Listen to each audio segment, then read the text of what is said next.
Legendary.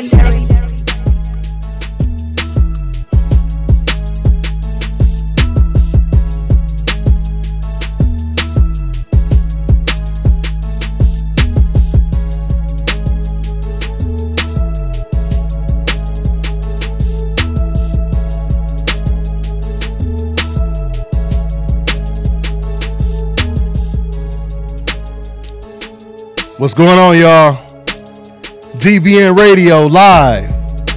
We're about to start the live radio show. As always, it's going to be a great show. Just want to say what's up to everybody. As we always do, it's going down right here. DBN Live. That's what it is. We got some special guests in the building.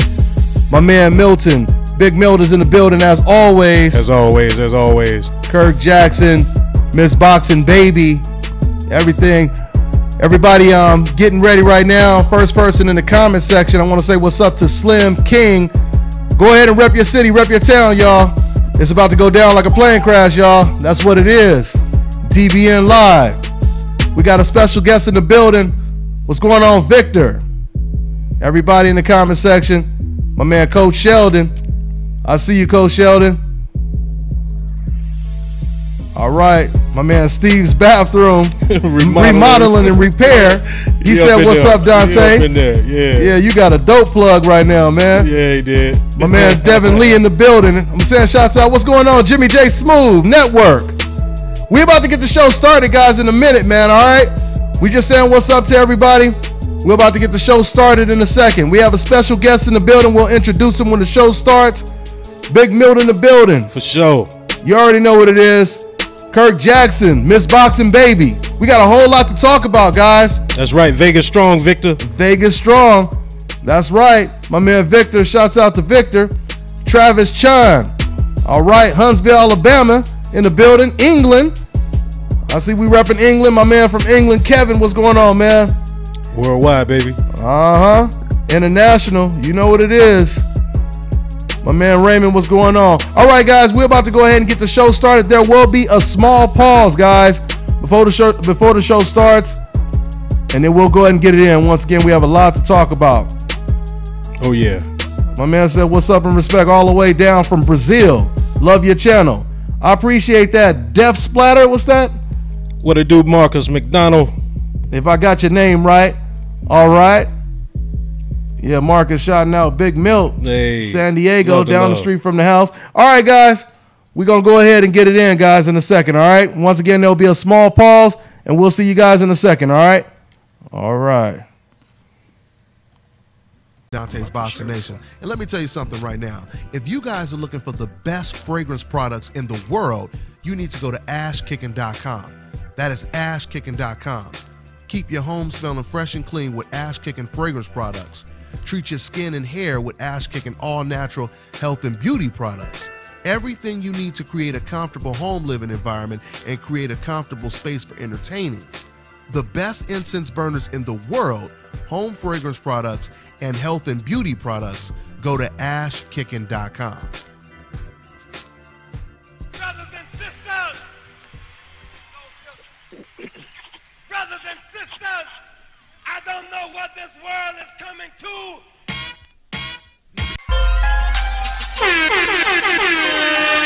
Hey yo, check this out. This is Flavor Flav, and if you want the whole truth and nothing but the whole truth, so help the whole truth. Hey yo, you better listen to Dante, baby. Dante!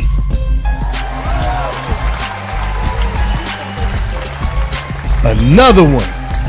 Welcome, guys. DVN Radio, Dante's Boxing Nation. It's going down. I am your host, Dante. We have another great show for you guys, as always. First things first, let me go and introduce the panel as we always do.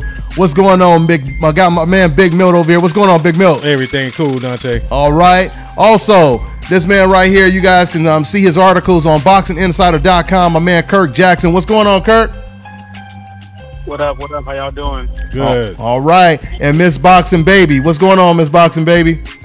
What's going on? All right. And we got a special guest in the building.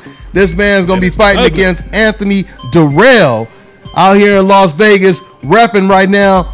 my man Dennis Douglin. What's going on, Dennis? Welcome to the show, man. What's going on? What's going on, man? Thanks for having me. Hey, it's a pleasure. All right, Dennis, we got a whole lot to talk about. Matter of fact, let's go ahead and start off with everyone, man. You got a hell of a resume. I mean, you've been in there pretty much with everyone, Dennis. Let everybody know the opponents that you've been in the ring with. First off, man.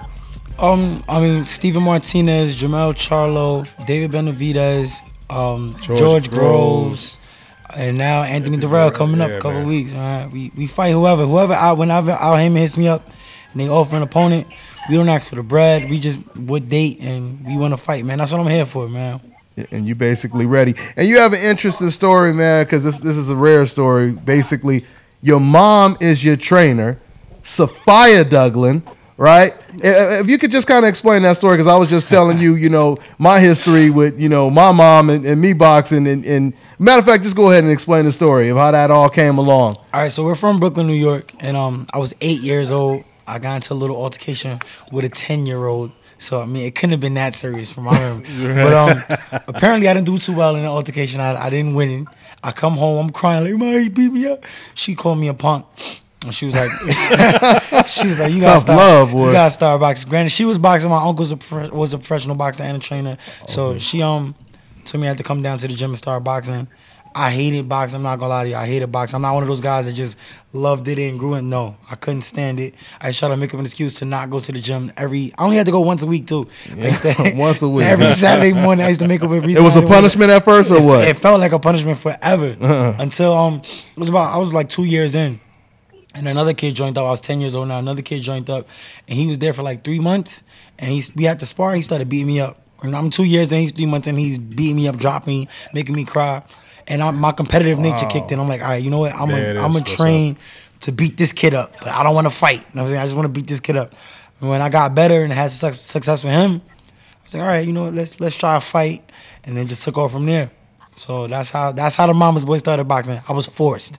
That's your moniker in the ring, right? Mama's Boy. Yes, sir. Mama's Boy. Well, from one Mama's Boy to another, man, I definitely appreciate you. You know, sticking with your queen, man, and keeping her in your camp, and y'all have come a long way, brother. You know what I mean? So shouts out to her, Miss Sophia. I feel like Mama's Boys don't get as much love as they should, because there's a lot. You know how many times I get approached by grown men that's like, "Yo, man, that's dope, man. I love my mother, man." Yeah, you know man. What I'm saying? Like, yeah. You can find the hardest thug, man, but you gonna have love for mama. Exactly. Like it seems like such a bad moniker at first, right? But when you really talk to people, like everyone has so much respect for somebody that loves their mother, man. Like that's your heart. You know what I'm saying? You know, I was reading that at one point, you know, when you were little, you know what I mean, and your mom was training you behind the scenes, but you would have someone else kind of repping you in the corner. Yeah. When did that transition happen to where, you know, you were not ashamed to have mom? I think it was around 13. And it was definitely still J.O., but I think around 13 or 14, which we already had like a couple of fights. But I had a original trainer. His name was Freddie Rivera. He was who I started with. Then from him, it switched to my uncle, who was also working with me. His name is Dylan Parsley Sr. Everyone in New York knows him as Blimp. But he was training me, and then I would go home, and she would train me at the house. I was doing 2 workouts a day. I was working with her at home because I didn't even want the people in the gym to know that she was training me. Right. So it was for a while until I realized, man, like, this is kind of dope. You know what I'm saying? Like, it is. Because she's outside the ring when I'm sparring, screaming and everything, so people knew that she knew what she was talking about. And then it just took off from there. Like, the people in the gym started calling me Mama's Boy. I actually put Mama's Boy on my shirts as a joke. We went to the Junior Olympic regionals, and I was like, let me put Mama's Boy on my shirts for my friends, right? So we could all laugh. And she wasn't in my corner yet, and she was outside the ring yelling, and I'm winning, and everybody like, yo, Mama's Boy can fight. Yeah. And and it just kind of took off from there. I embraced it from there, and we just kept going. That's what's up. And before I ask Dennis the next question, just to let you guys know, we're going to talk about all the fights that took place this past week.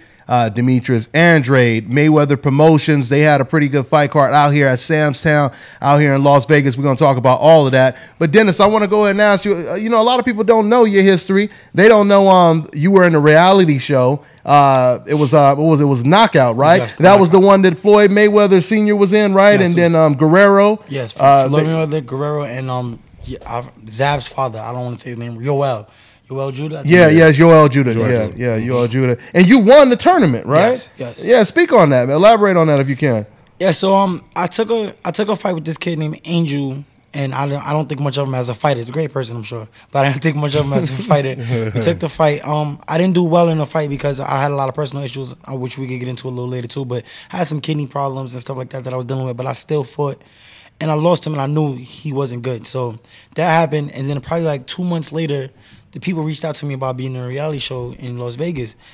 And at first I was like, nah, I don't really want to do that. Like, that's not what I'm here for. I'm here for the glory of the boxing, not no TV fame. They're like, well, Angel, that guy you just fought, Angel's in the show. I was like, oh, would I get to fight him again? Motivation. So I was like, all right, sign me up. So so he came onto the show. It was 9 of us.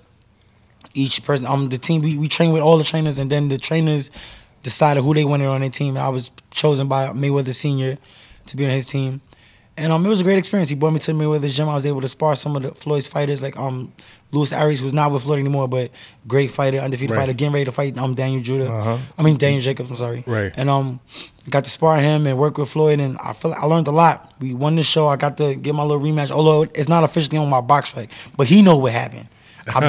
He got these hands, you know what I'm saying? So I won the show, and it was a blessing. I met a lot of people, and that's what actually triggered me to move out here.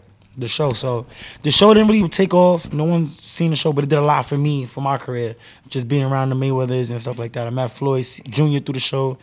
I was out in Miami with him. So that was actually a really good experience for me. That's awesome, man. Do you know Anthony personally? Did you come up seeing him in amateur tournaments or anything like that? Anthony Durrell? Yeah. No, I don't know him. I mean, we've seen each other at fights before and said hi and kept moving, but I don't know him personally at all. I know he's been through a lot. I mean, shout out to him as far as what he's going through outside the ring. I mean, that takes a lot. So definitely want to downplay that at all. I mean, he's a warrior to go through what he's gone through and survive and to become a world champion. I take my hat off to him, but that doesn't mean anything November 17th. I heard that. You know what I'm saying? He still got to get the hands. You know, we talked about your resume right there at the beginning. You know, Jermell Charlo, George Groves, David Benavidez. You know, and I watched that Benavidez fight, man. You came out strong. I mean, you were boxing beautifully. I mean, I know there's a lesson in every loss as well as every win. What did you learn from that loss to David Benavidez? Just to take the craft serious 24. This is not a job where you can train for a couple of weeks and get into the ring with top-notch guys and expect to be successful.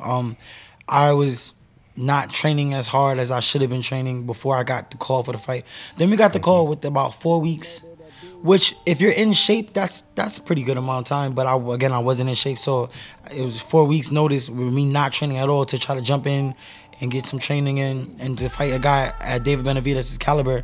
You can't win. So I know, and you know that, and I think that's one of the things too I wanted to talk about was you taking fights, you taking these big fights. Some of them been really short notice. Yeah, you know, and 4 weeks has actually been like a long notice for me. Like that was that was long. Wow. George Groves was 3 weeks.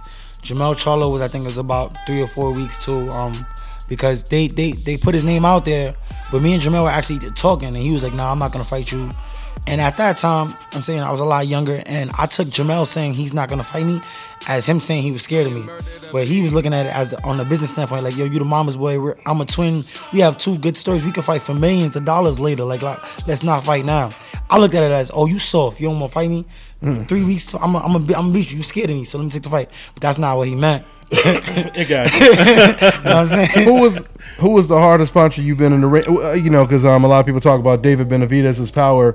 How would you rate his power? I would say the hardest puncher was Jermell Charlo. Jermell Charlo. Yeah, Charlo was the hardest puncher. David Benavidez' power wasn't nothing special to me. George Groves definitely his power wasn't special to me at all. Really? Charlo had that, like, I get it. I got you. I got you. As far as Charlo, I say that actually all the time when I talk to people. They ask me if you could have all your fights back. You had full camps. You think you would beat everyone? And 100%. If I had an 8-week camp, I would beat Benavidez. I would beat George Groves, no problem. Charlo would still be a tough fight.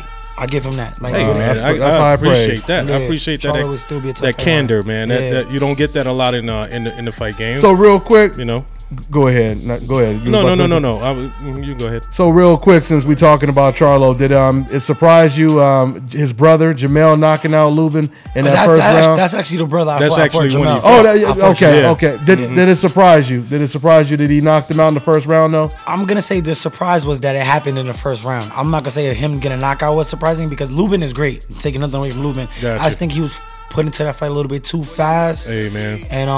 And people don't they underestimate experience. It really makes a difference. It really makes a difference. Thank you. It really does. There's a I love that quote, man, from Deep Cover. It's also from my man, the author, Donald Goins. He once wrote, that Jungle Creed says the strong must feed on anything it can. I was branded a beast and sat at the feast before ever I was a man. Ooh. Sometimes we, can be thrust into a situation before we're ready, and we, and the wolves out there, man, they're unforgiving. You know what I mean? Go ahead. And I'll give you another example, man. It's I'm not saying that the young man is not talented.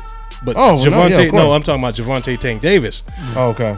With him, I just think that the mental game is not there for him yet. I think he's young, man. They threw, a lot of money coming his way.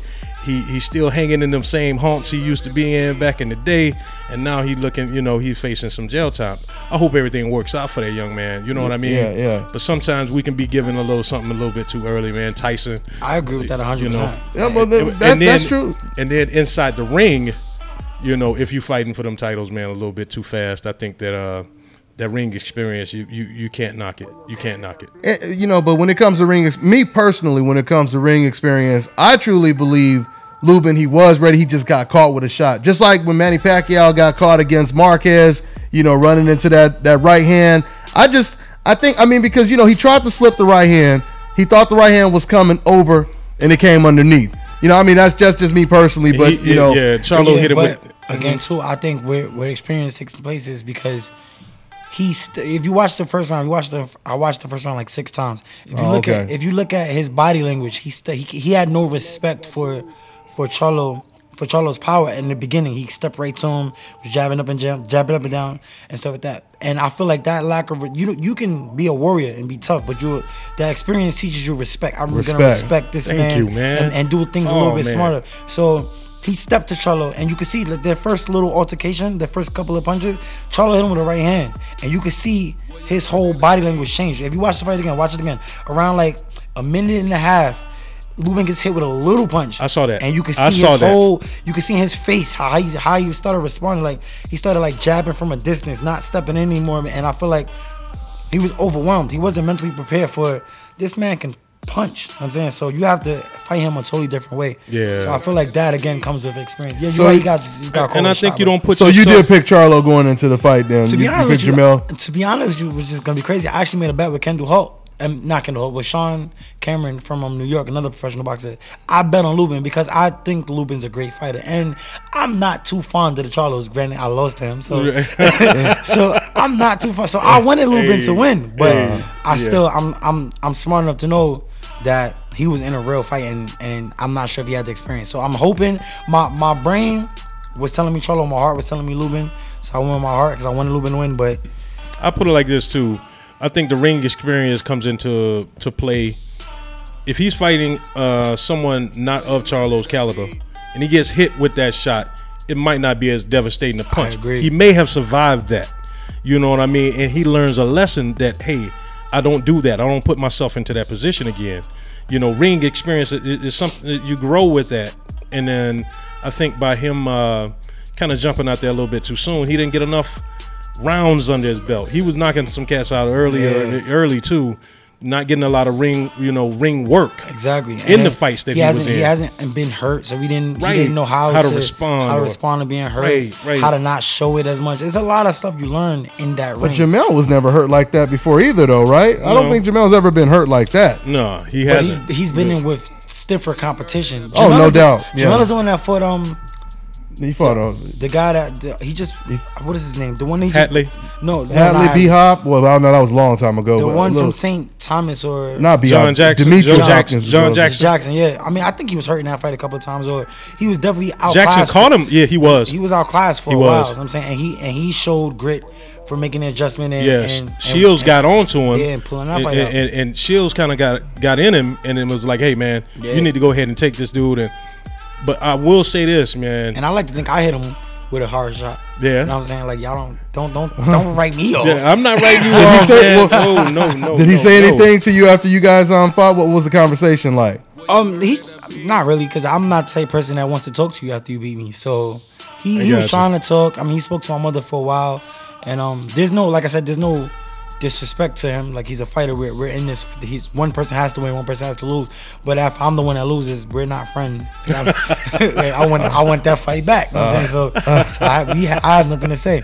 That's understandable. You know, they got the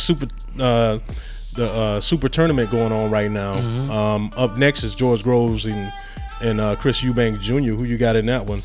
And how do you think you would have fared in that tournament?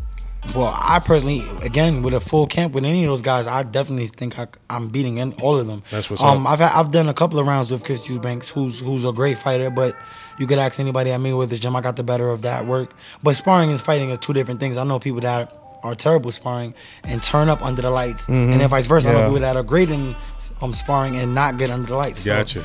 So I mean, I don't want to be like, oh yeah, I would definitely beat him. I'll beat him up sparring, but I wholeheartedly feel like I'd win that fight. Same thing with George Groves. I'd beat George Groves as well.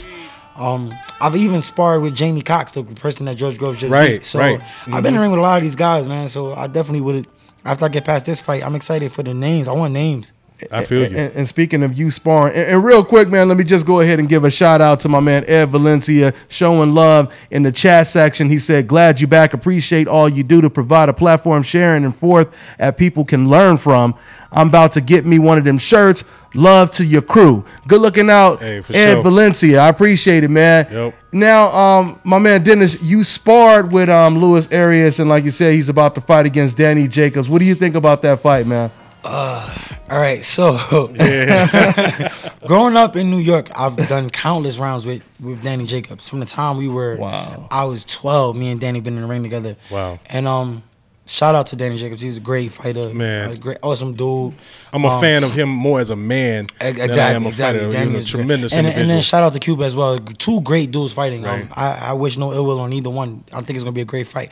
But I will say this: I've been sparring Danny for a while, and it's always super competitive, or I'm upset with myself after. So I'm not even gonna lie. When I spar with Danny, I come back to the corner like, dang, I can't believe I got hit with that. Dang, I can't believe he did this. Like, the guy is great. On the flip side with Cuba, I've always felt extremely comfortable sparring Cuba. Like, I've done very well with Cuba. Not knocking him as a fighter. I think he's great, but just with my experience with both fighters, I don't see Cuba winning the fight. I think it's going to. All right. I'm leaning towards Danny. But again, he's a tough fighter, and I know Cuba was extremely good in the amateurs, and I kind of feel like he downgressed. Is that a word? I don't think that's a word. He regressed. He regressed as a professional, but then he moved and gotten a lot better. Since he left Las Vegas, I feel like he's gotten a lot better again. So I don't want to sleep on anybody. I think it's going to be a great fight. But if I was a betting man, I'll put my money on. But you don't think he's speaking a little reckless out there, man? But this is what the sport is. I love it. I love it. He's coming flagrant, man. I love it, man. He's been flagrant with it. I think boxing has gotten too technical friendly. fouls up in this gotten piece. too friendly. I love the way I agree. Errol Spencer's talking. Like I said, I'm not too fond of the Charlos, but I love the way they talk. Like, yeah, man. The sport needs that. I just saw a picture the other day of the Charlo twins. One had an Erickson Lubin shirt on, and the other one had a Julian Rodriguez. I saw that. I saw that meme too, man. Extremely disrespectful. But you gotta love it. Oh, gotta love it, man. Hey, but when people going against you, I mean, I can't really blame them. You know, when they the underdogs, you know, I mean, but I can see what you're saying. You know, talking about the disrespect, but at the same time, I mean, Julie, people were saying that Jamal was ducking J-Rock. Yeah. People were saying that Erickson is gonna knock out Jamel. So, you know, it is what it is. But it was kind of cold. I was there live out there at Barclay when they start throwing chairs. They hit Jamal. They hit Jamal and Derek James with a chair. I saw a video of it. There's a video. Somebody captured it on video. Someone sent it to me. I meant to upload it. But I want to ask Sophia. I want to ask Sophia, which is Dennis Douglin's mom. I'm gonna go ahead and get her on the mic right now. Hold on. I don't know if she has her headphones. Does she have headphones? Well, no, she doesn't need the whole. Oh, okay. She can hear me from over here. Now, Sophia, I want you to, if you can explain the story of you getting your son into boxing, and was you just teaching him a lesson, or did you figure, I may put him in here and have him competing and et cetera, et cetera? What were you thinking at the beginning when you took him to the boxing gym, or or he got into that fight with that kid? At the time when I took him, it had nothing to do with him becoming a professional boxer or amateur boxer at all. It's just being able to protect yourself. We lived in Brownsville. Woo! Brooklyn, stand up. Yeah. So that's what it was about, because if not, then I would have to fight for him. Stop it. And that wouldn't look right, but I would have done that. So I said, let me just teach him how to protect himself. That's all it was. Okay. Wow. And Danny's from Brownsville. Man, Brownsville is like... And then Mike Tyson, Riddick Bowe, Eddie Mustafa Muhammad. Yeah, man. Brownsville ain't no joke, man. And Sophia, so you guys have been in the ring once again with everyone. You guys were in there with David Benavidez. How would you compare David Benavidez to Anthony Durrell? And how much have you guys progressed since then? Well, I wouldn't compare the two at all. I would compare the preparation. The preparation that we have for Anthony Durrell is different from the preparation that we have for David Benavidez. Okay. And that's what it's going to come down to. Okay. The preparation for the fight. Okay. So how do you see it playing out? I mean, you see it as a little you want him to go on the inside. Is it going to be a little chess match, a little, both, a little mixed up, or what? I want him to go in. No game plan. No game plan. I want him to win. You want him to win. You want him to win. Stay tuned. Stay tuned. That's it. We'll be ready. Wow, man. And you keep doing what you're doing. I just love, the fact that we got a mom in here and that put her son. Man. She is. My God. Yeah, and you're accountant too. So beautiful, intelligent, strong black woman, man. Oh my God. Absolutely, man. Absolutely. Yeah, congratulations on all your success. It's a great team, So I mean, before your son, were you actually into boxing? Did you even follow the sport? Did you follow the sport? You were a big fan of it? My brother, he's a trainer as well. Okay. So when I actually walked in the door of Freddie Rivera's gym, it was just to stay in shape. Okay, gotcha. You got that vanity thing, just trying to stay in shape. And then Freddie started to teach me how to train people, and then I started loving it. And then I did some amateur boxing myself. It was just a love of the sport. I just love it, absolutely. Nice. Tremendous. How do you feel about women's boxing and where the state of it right now, where it's going? Well, I'm glad that it's going. I gotcha. Because when I was competing, or when I was in amateur boxing, there was nothing for me really to look forward to at that time. So there was no need for me to actually try to pursue it, because there was really nothing to pursue. I got you. Because it just wasn't at that time. So for me to see where it's going now, right, I'm happy about that, because we're doing the same thing that you guys are doing when you get in the ring.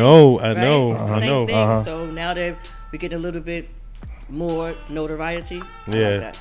And Clarissa winning 2 gold medals. Shout out to Clarissa Shields. Yeah, she's up there in Flint also. Yeah, I know. Yeah, I just ran into her at the fight. She was at the fight. Oh, is that right? Yeah, so I just talked to her. So, I mean, I know she's going to be Team Durrell, but still love you, Clarissa, though. She's official. She is official. But I'm about to beat her homie up, though. You about to beat her homie up. Man. Oh, man. And this right here is going to propel your career, obviously, man. I mean, this catapults you, reverses everything that basically happened in the past, right? That's obviously what you want, right, Dennis? And that's what keeps me up. That's what keeps me up at night. I thought that this fight right here, it's not about... At the state of boxing right now is not about that undefeated record anymore. You know what I'm saying? We have top fighters that have losses. So it's not about that. Cameron Carrill will tell you that. Exactly. And Cameron, I'm a fan already. You know what I'm saying? And Cameron has more losses than wins, but that kid can fight. You know what I'm saying? So it's not really about the record anymore. It's about stepping up, fighting, and entertaining people. Like a Gabriel Rosado. Gabe will always get fights, because with 11 losses, he can fight. And did you see him in Glenn Tapia? Yeah, I did. I watched it. Shout out to Glenn Tapia, because he's from Jersey. That's my guy, man. I like him. I like him too. I like the kid, man. But I don't know. At this stage, do you think he should continue? I mean, I know one fighter speaking on another fighter. I never like to touch on whether it's up to a fighter to decide when they think they should hang it up. Right. I didn't like I didn't like his body language. His body language was in that not fight, really good. but yeah. I mean, that could all be reversed. I mean, I just think he needs the right camp, the right corner, and Glenn can fight. That's another guy that I've been sparring with for years, and he's a great person in and outside the ring. So it was tough for me to see him go out like that again, 4 losses in a row. That's hard. Yeah, man, and those are some hard. He's taking hard shots. He's taking a lot of hard shots, man. And I don't know if he ever recovered from the James Kirkland. That's what a lot of people were saying, and I can see that he took a lot of punishment in that Kirkland fight.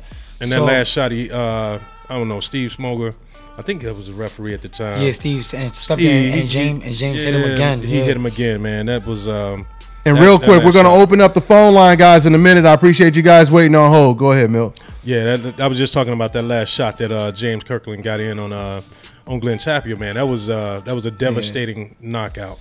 Yeah, I think that fight should have been stopped a little bit earlier. It should have. Thank you. Yeah, and I'm actually so against that. I hate fights being stopped too early because there's so many fights that would have not turned into the classic they turned into if the referee jumped in prematurely. Like, you could even look at James Kirkland again. James Kirkland and Angulo.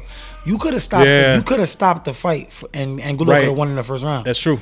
But they let it keep going, and look what happened. You know what I'm saying? So I hate refs stopping fights too early, but that one, I wish they would have stopped the one earlier. I've been on a crusade for a couple months now, and been posting on a couple Facebook pages about standing 8 counts, and I've never talked with a fighter about it. What do you feel about standing 8s? I know they stopped them. It's been over almost 20 years now since they had a standing 8 count. But I don't think we should have standing 8 counts in pros. But I feel like boxers need to be a little bit more intelligent and stop trying to go out on the shit and take knees. I'm saying you can take a knee. I got you. Take a knee. I got you. I'm saying, like, that doesn't mean you lost the fight. Chris Algieri took a knee against was that Provodnikov? Is that his name? Yeah, Provodnikov. Yeah. He took a knee against him because he couldn't see out his eye. Right. And he got up and was able to win that fight. Gotcha. I'm saying sometimes you gotta be smart. I'm saying, like, if he didn't take that knee, that fight was gonna get stopped. Okay. Chris Algieri loses. He took the knee, recovered, and was able to win the fight. So I think fighters need to be smarter, and I think corners need to be smarter. We need to stop blaming the referees for fights going long in the shit. You're a fighter. Stop the fight. I'll tell you this though. I know in the state of New York, after what happened to what's my man's name? Was it Magomedov? What was my man's name? Are you talking about the one against Williams? No, against Mike Perez. The Russian. Yeah. Was it the Russian fighter? Yeah, the Russian fighter. I we forget talking about Mike Perez. What's on the? Or Mike? Yeah, Mike Perez, the Cuban, right? When he was at. Hey, you guys tell us in the comment section who was that Mike Perez knocked out and. Well, you know what? He didn't knock him out. It went to full distance, but he literally was a dead man walking. He beat that guy so badly.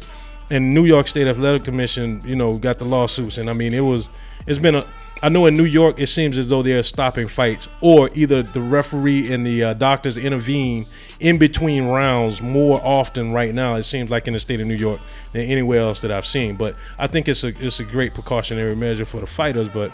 They are calling fights a little bit. Yeah, I noticed quicker. that when for the Hurd and Trout fight, they both were seeing a doctor. I saw that. I've been noticing in New York, Barclays and Madison Square. Man, they are really stepping in quite pretty quick, and they're quick to send both fighters to the doctors. Yeah. Not to cut you off. Let's go ahead and take a call because these guys been on hold for a while. Gotcha. We're gonna open up the phone lines right now, guys. We have 630. What's your name and where you calling from, man? 1 second. We say 1 second. Hold on 1 second. Yeah. Sorry about that, Dante. You caught me while I was doing homework, man. I was just listening. But hey, it's all good. It's all good, man. I appreciate what you do, man. That's all. I'm just listening. That's all. Is anything on your mind, man? Nah, man, I just appreciate what you're doing, man. I'm gonna be honest with you, you really got me into boxing, man. I mean, used to be big on basketball, but that's dope. My homework at school, man. I appreciate that, man. I appreciate that. Thanks for calling in, all right, man? We're gonna go ahead and get to another call, all right, man? Thanks, bro. Appreciate it, man. Nice. That's what it is. My man just wanted to say what's up. Let's go ahead and take another call. All right, we have 904. What's your name and where you calling from, man? This is Jamar from Jacksonville, Florida. Jacksonville. I could barely hear you. You're a little chopped up. What's going on, man? What's on your mind? Not much, man. I just been watching you guys and stuff like that. I know you guys were like excited for upcoming fights, Valero, Lomachenko.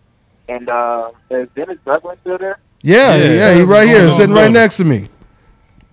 Hey, Denis, I actually wanted to give you some advice on like some of your upcoming fights, like improve as a fighter. Okay. Go ahead. I saw the fight with David Benavidez, and I had noticed that you kind of sort of centered the tire around the middle half. And what I found out is like you have like a really good ability to set up your offense. It's like an unknown ability, and I feel like I can give you like some improvement. And what I noticed was like I remember I told Dante, there's one guy I watched, and I improve all the time. Play your southpaw, you can improve like your ability to set up your punches. It's always going to be a little bit awkward because you're a southpaw. So one guy I recommend you to watch is Lee Wiley. I told Dante to watch him, and he said he watched him a couple of times. And if you ever get a chance, go up on YouTube and type in Lee Wiley, and then look up at his film study videos, and just like it improves your offense, man. Like you can just take out anybody if you just watch his videos. You just have to practice it in the gym. And I've been practicing it too, but I just can't use some of the sectors because I'm not a southpaw. Okay, but, you said what was his name? Lee Wiley? Man. Lee Wiley. This is a guy who's been telling me about him for a while. And have you seen his channel? I have not. Man. Okay. And I've been in. He has a great channel. Okay, he has a great. I'm a definitely check it out. I keep telling my man I'm gonna check it out. I definitely want to check it out. I'm gonna check it out too, man. Thank you. I appreciate that, man. It's if you're interested in film study. Okay. But like when you ever get a chance, you go on your phone, type in Lee Wiley and just type in a Pacquiao video. He got really good information on Pacquiao. And then you can watch him how he set up his offense, like using his head movement to set up his punches. And, just watching every now and again, and good luck on your fight, man. Good luck. Thank you, man. I really appreciate that, man. Thank you. I'm definitely going to check it out. Yeah. Appreciate it, man. All right, guys. All right, man. I'll catch up with you, let you go, man. All right, so. All right, Dante. All right, take care, man. Thanks for calling in again, man, as always. So, before we take another call, we'll take another call in a minute, guys, but let's go ahead and get back to talking about this Anthony Dirrell fight. So dude was saying that he thinks I guess you need to work on your offense or something like that. I mean, what do you think about your offense? Once again, going back to the Benavidez fight, because it looked to me like it was a close extreme. I mean, you couldn't even tell. Honestly, man. You couldn't even tell who was really the undefeated fighter, or if both fighters were undefeated, looking at the fight. Right. So, I mean, one more time, I know I kind of touched on it, but what do you take? We both touched on that. What do you take from, the defeats that you had, or whatever the case may be, when it comes to going into the Dirrell fight? Just preparation. Like my mother said earlier, and like I've been preaching since I've been on here, is just being prepared. Fortunately, we knew about this fight 10 weeks prior to the fight, and I was already training before that. So, it's just losing the bad habits outside of the gym, which was something I had to work on as well. I liked partying, you know what I'm saying? But I don't do that anymore. I recently had a daughter, and she got my life in perspective. Oh, and, congratulations! Thank you, man. She keeps me locked in. So we've taken this fight and training so much more serious. I'm working hard, and I feel like I don't have a problem with offense. I let my hands go.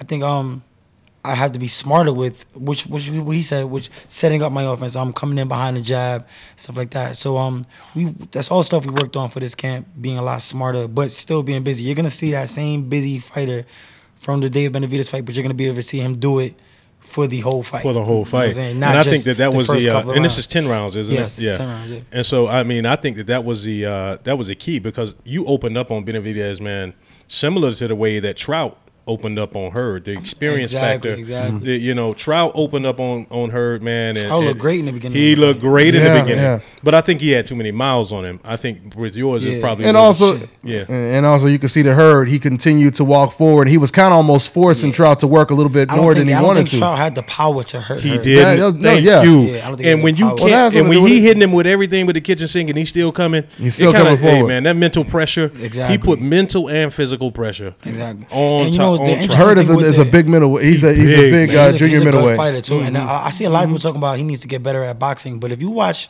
Hurd against Galarza or Hurd can Molina. box.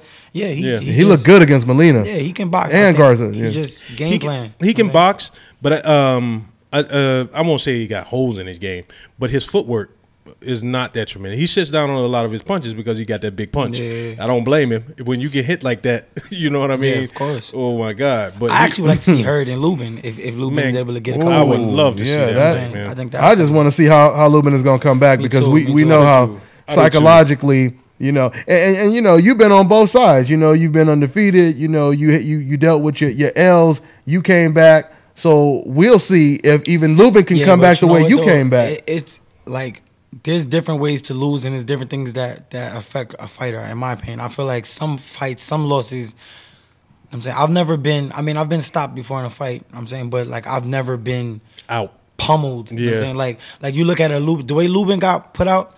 I feel like you could bounce back from that. I do too. On the flip side, a lot of people say the way Glenn lost to James Kirkland, that's hard to come back from. That is hard. So what I'm saying, I think that makes a difference. So I'm interested to see how Lubin is able to handle this and come back. Because I've seen fighters get put out and be able to come back and have very great careers. But then I've seen fighters that just lose it. You look at Antoine Douglas. You read my mind. Man. I swear to God, you read my mind. It's an encyclopedia of it, man.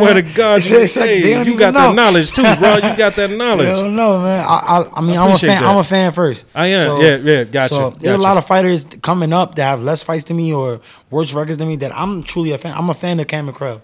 Gotcha. Oh man. So like so I really watch this sport. I try to pick up from anybody. And when I watched that fight with Antoine, and again, Antoine is somebody that I've sparred with a couple of times too in Jersey. Wow, really? And I always thought he's a great fighter. And on the flip side, I sparred the guy, I don't even know how to pronounce his name, the guy that he lost to. The, White tight, they call him Kurzitse. We call him Suicide in the gym. Oh, really? He got all kind of nicknames. They was calling him the White Tyson too. Yeah, White Tyson, they call him that too. So I sparred both guys. And Aventador Kurzitse, I think is how they say you pronounce it. Kurzitse is all I remember. I remember his last name. When they announced that fight, I was saying Antoine is a better boxer, right? But if you can't hurt that man, he's gonna. And Antoine, in my opinion, doesn't punch hard. I don't know what it is with those not Middle Eastern, but Eastern European fighters, man. Yeah, man. It is like last night you had Jackie Yarnoff.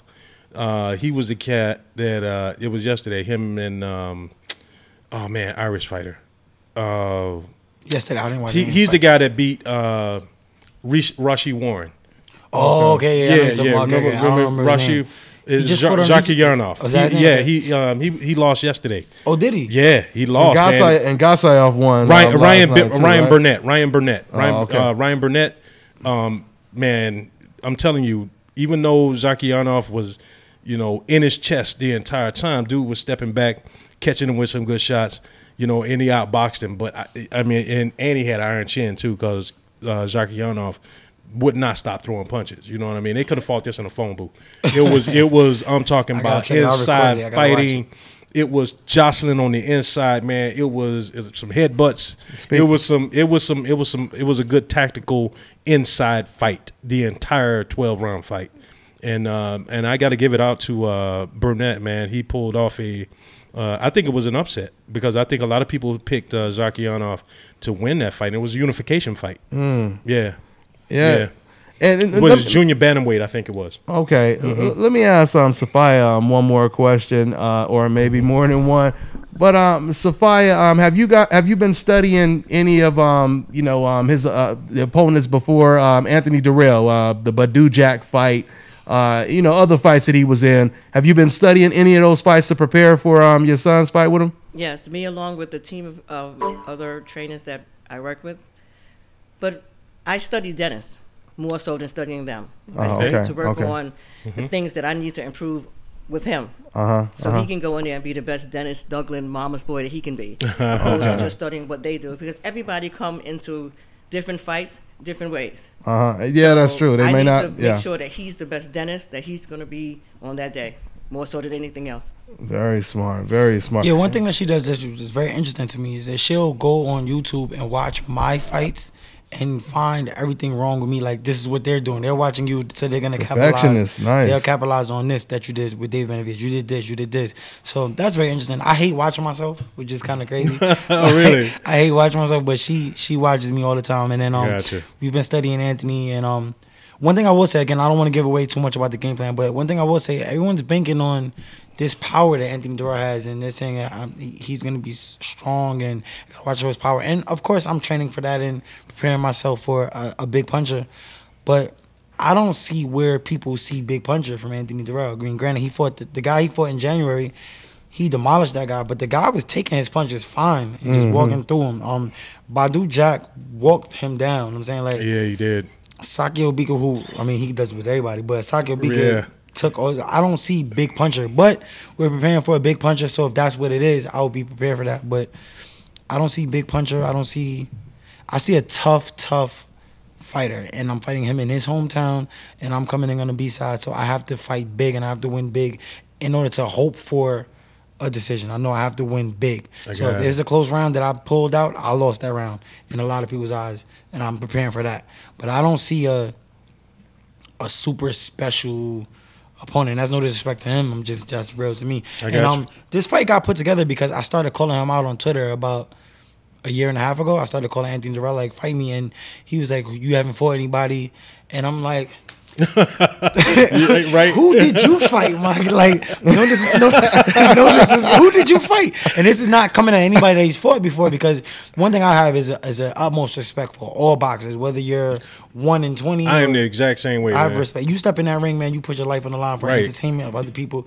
That I mean, it takes a different kind of person. So I have always respect him. But let's be real, Anthony. Like, you didn't fight anybody. The 2 fights of note that you have are with Sakio, which was super tough, and with Badu, and you lost. So don't make it seem like I'm nobody and you fighting all these great guys. Hey, call it like you see it, man. That's real. Dennis, my man, IMO Sports, he said, ask him, is the layoff going to affect you? He said, you've been off for a year.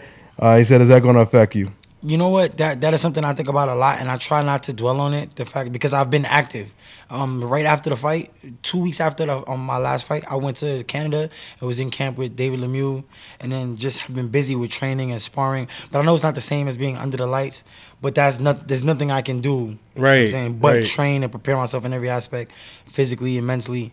But I might get a little nervous when I get into those lights in Flint. Take a couple rounds to shake off the rust. What? But anybody that cares about their craft are gonna get nervous when you step in the ring, because you want to do well. So I'm prepared to be nervous. That's fine. We're training for that as well. You know what I'm saying, like, it sounds crazy, but we spar in front of big groups of people that I don't know. I got you. Know what I'm saying, just to give myself every type of advantage. So who are you? A year off does suck.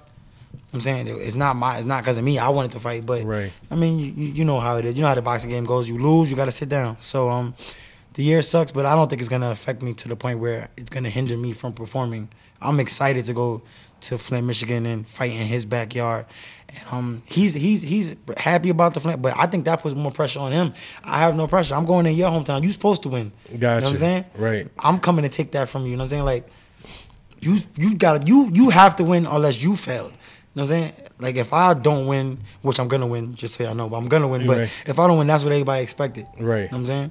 So I'll ask you, I know you're not looking past him. No, of course not. Of course not. But this lines you up, I mean, for some pretty big fights. Big fights, man. Really big fights. Like I said, man, I want everybody. Of course, I want David Benavidez because he has the title, so I want that rematch with a full camp. And David knows. I spoke to some people in his corner that have said, even after his last fight, that I was his toughest fight. And, wow. Yeah, so that feels good to hear, but nobody wants to hear you were my toughest fight, but I beat you. I want to win the fight. So definitely want David Benavidez back 100%. And then I want everybody at the top. Whoever's there, I don't want to even call anybody's name out because I want to win my fight before I start calling names out. But anybody, there isn't anybody up there above me that I don't want to fight. I want to fight everybody. So definitely David, man. I hope you locked in. You know what's funny too about David Benavidez' fight? After the fight, we both went to the same restaurant after the fight. Was it IHOP or whatever? And we both walk in the fight. And I'm like, the waitress goes, well, did you just fight in a car? And I'm like, yeah. And she's like, oh, who did you fight? And I say the name. And she's like, well, you won, right? And I'm like, no, unfortunately, I lost. She's like, dang. And she's like, wait, you fought that guy over there?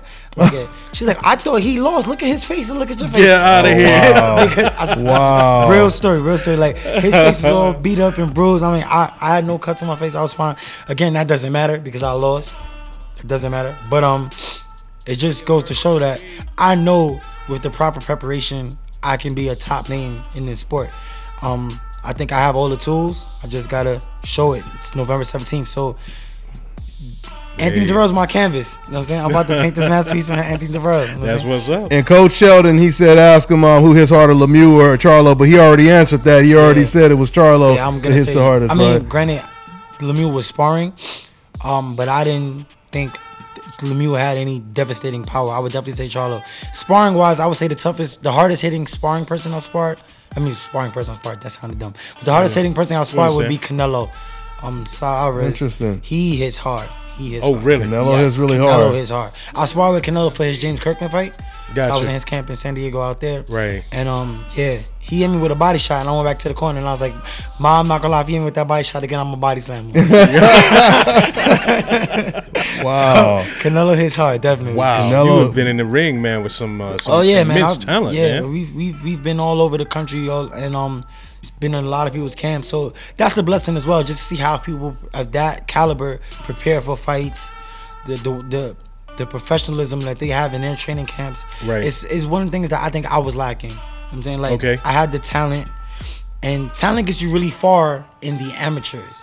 In the pros, it's that work ethic, it's that discipline, it's that dedication. You know what I'm saying? So in the amateurs, you can be super talented, and you only got to fight 4 rounds or 3 rounds now, 3-minute rounds. You can get that off on talent. Right. When you get to these professional fights where you're fighting 10, 12 rounds, it all comes down to your work ethic as well. I mean, you have a fighter that's as good as you are. Now, who wanted it more? Who trained harder? Who stopped everything? Who sacrificed the girls and the clubs and the alcohol and took their craft serious?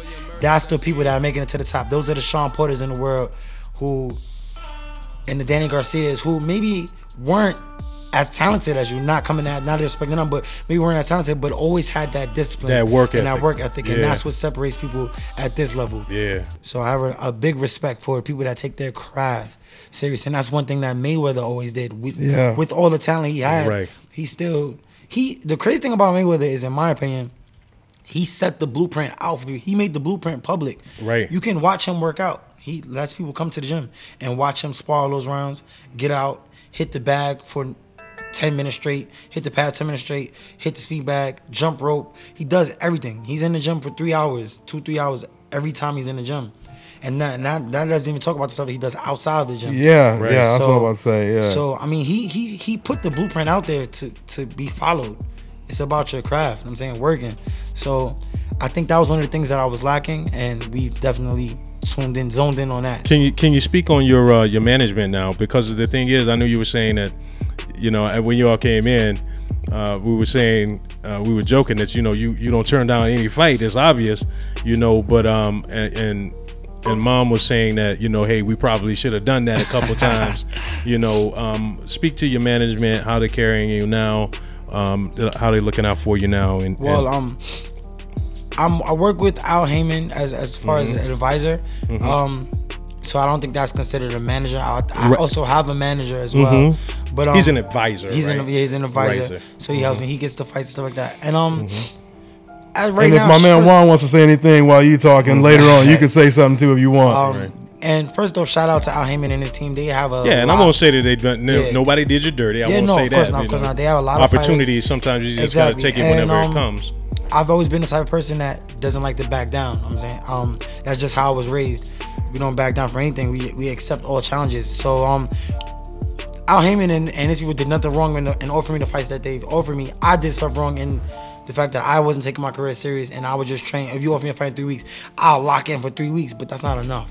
I should have been doing this before I got the call. Gotcha. So it has nothing to do with them. That's more on me. I got you. They give me the fights that a fighter of my caliber should be ready for. Gotcha. You offer me a Jamal Charlo fight at that point, I should be ready for that. I got you. You offer me Dave Benavidez, that was the fight similar to this fight.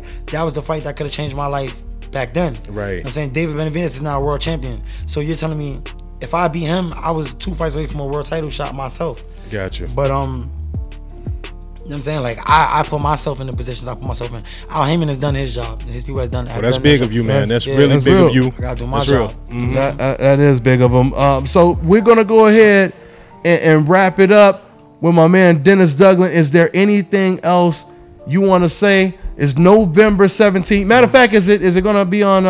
It's gonna be on Fox Sports. November 17th, Fox Sports in Flint, Michigan, his hometown, his backyard. We're looking forward to it. Make sure you guys are tuned in. Follow me on Instagram, The Mama's Boy. Follow me on Facebook, Dennis Douglin. Twitter, same handle, The Mama's Boy. And just watch this greatness that's about to take over, man. We're really coming for everybody at super middleweight. And then she's interested in us going back down because I can make 160. We just okay. I can see that. Yeah. So I'm trying to be a fighter because no one does this. I'm trying to win a world title at 168 and then move down, win a title at 160. That's huge. That's huge. That is huge. And 160 is crowded right now. 160 is super crowded, super talented, man. Like it is. It's excellent, man. I look forward to the competition, man. That's what like I said. I'm in this sport for the competition, for the name of to the glory of knowing that Dennis Douglin didn't run from anybody, fought everybody, and I want to be known as the guy that bested these people, not just Dennis fought all those names. I want to beat some people, so that's what we're going towards, man. 2018 is gonna be a big year for me after I beat this boy in November. That's what's up. 2018 is gonna be the takeover year. Loving man. the confidence, brother. Hey, I can't wait to watch it, man. Good luck, man. Good luck to you. And once again, we'll see you, man. I can't wait to watch it. Is there anything else your mom and trainer you want to say before we go ahead and wrap it up? Sophia Douglin. Thank you. All right, pleasure. You guys heard it from this man's beautiful mom and trainer. You know, they got him in the boxing basically. So that's what it is, guys. Once again, I want to thank you for your time. And guys, once again, we're going to take some more calls. We're going to talk about all the fights this past weekend. We're going to take a quick little break, and then we're going to get right back to the show. All right, guys? All right, hold on for a second, guys.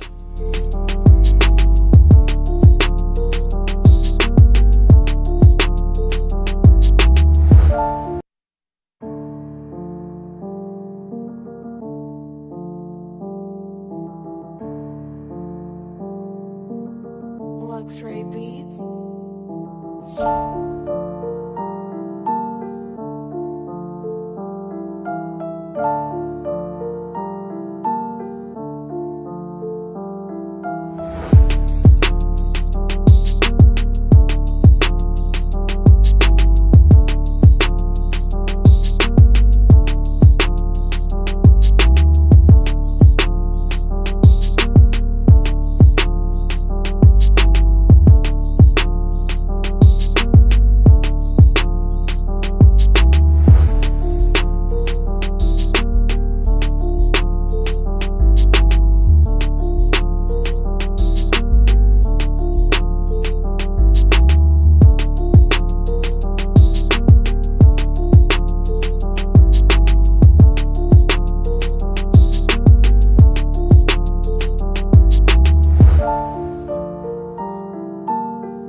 All right, guys, we are back.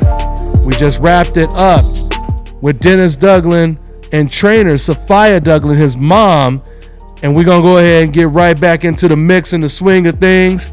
Now we can go ahead and talk about these fights that we just had this past week with my man over here, Milt. Let's go ahead and get it in, man. And Kirk, make sure Kirk is still on the line. I apologize for everybody that was on hold, for quite some time waiting to get it in. But we'll go ahead and take some more calls as well, as we always do. So, okay, Milton, let's go ahead and first start. Let me get you over here a little bit. All right. Get you centered over here. There we go. All right. I think I'm good now. Yeah, man. So, Milton, let's go ahead and talk about these fights. Let's go ahead and start with Andrade versus Fox. Yeah. That was an interesting one last night, Matter of fact, let's go ahead and start with Kirk since Kirk has been on the while. Kirk, you still there? Let me see. Let me check to see if Kirk is still on the line. Let me see. Or do I have him on mute? Let me see. Yeah, Kirk is still there. Oh, I got him on mute. My bad. All right, Kirk. What's going on, Kirk? What's going on? All right. Hey, so did you catch the Demetrius Andrade fight versus Fox on HBO? I caught some of it. I caught some of the highlights. Yeah, because I was at the Mayweather fight, so I didn't catch it, actually. I caught highlights later myself, but go ahead, Kirk. I mean, what did he signed like a 3-fight deal with HBO? Yeah, I believe he did. Yeah, and this was his introduction to 160. And I'm trying to research, man, and try and figure out why they never put the Lara Andrade fight together. He was a WBA regular. Lara's a super. I'm wondering why that fight never came to fruition. But it was a point. But there was a time when, remember, Lara, he went all the way out to Germany to fight dude, so he can basically become the mandatory or the WBA regular champion, whatever it was. He was supposed to be put in position to get the Lara fight next, and that's when Lara, their team, for whatever reason, they wanted the Hurd fight. And I talked to everybody but Andrade, man. Yeah, they fought everybody but him. I'm sorry? What I saw, it seems like, and it's funny because Lara has, been avoided by many guys, but from what I saw, it looked like his people weren't too eager to make the fight with Andrade. They weren't, man. They weren't. And the WBA should be ashamed of themselves for not forcing it. Because they keep talking about we want just one champion at every weight class, and I'm like, you got an opportunity to put this fight together. And then even with this last fight card up in New York, you got Hurd Trout, you got Lubin Charlo, and then you come with what I'm saying, Lara with Gaucher, man. Come on, man. Yeah, that should have been the first fight, no doubt about it. Once again, a shout out to my man Angel Santos, one of the moderators holding it down. And you know what? I'm gonna put that clip of my man Angel eventually, probably next week. My man Angel Santos was repping. He was out there at the Barclays Center. Oh, he had this shirt on. He had the Decaf Busters shirt on. Straight. Hashtag Decaf Busters. And once again, you guys can cop these Fresh Fly shirts.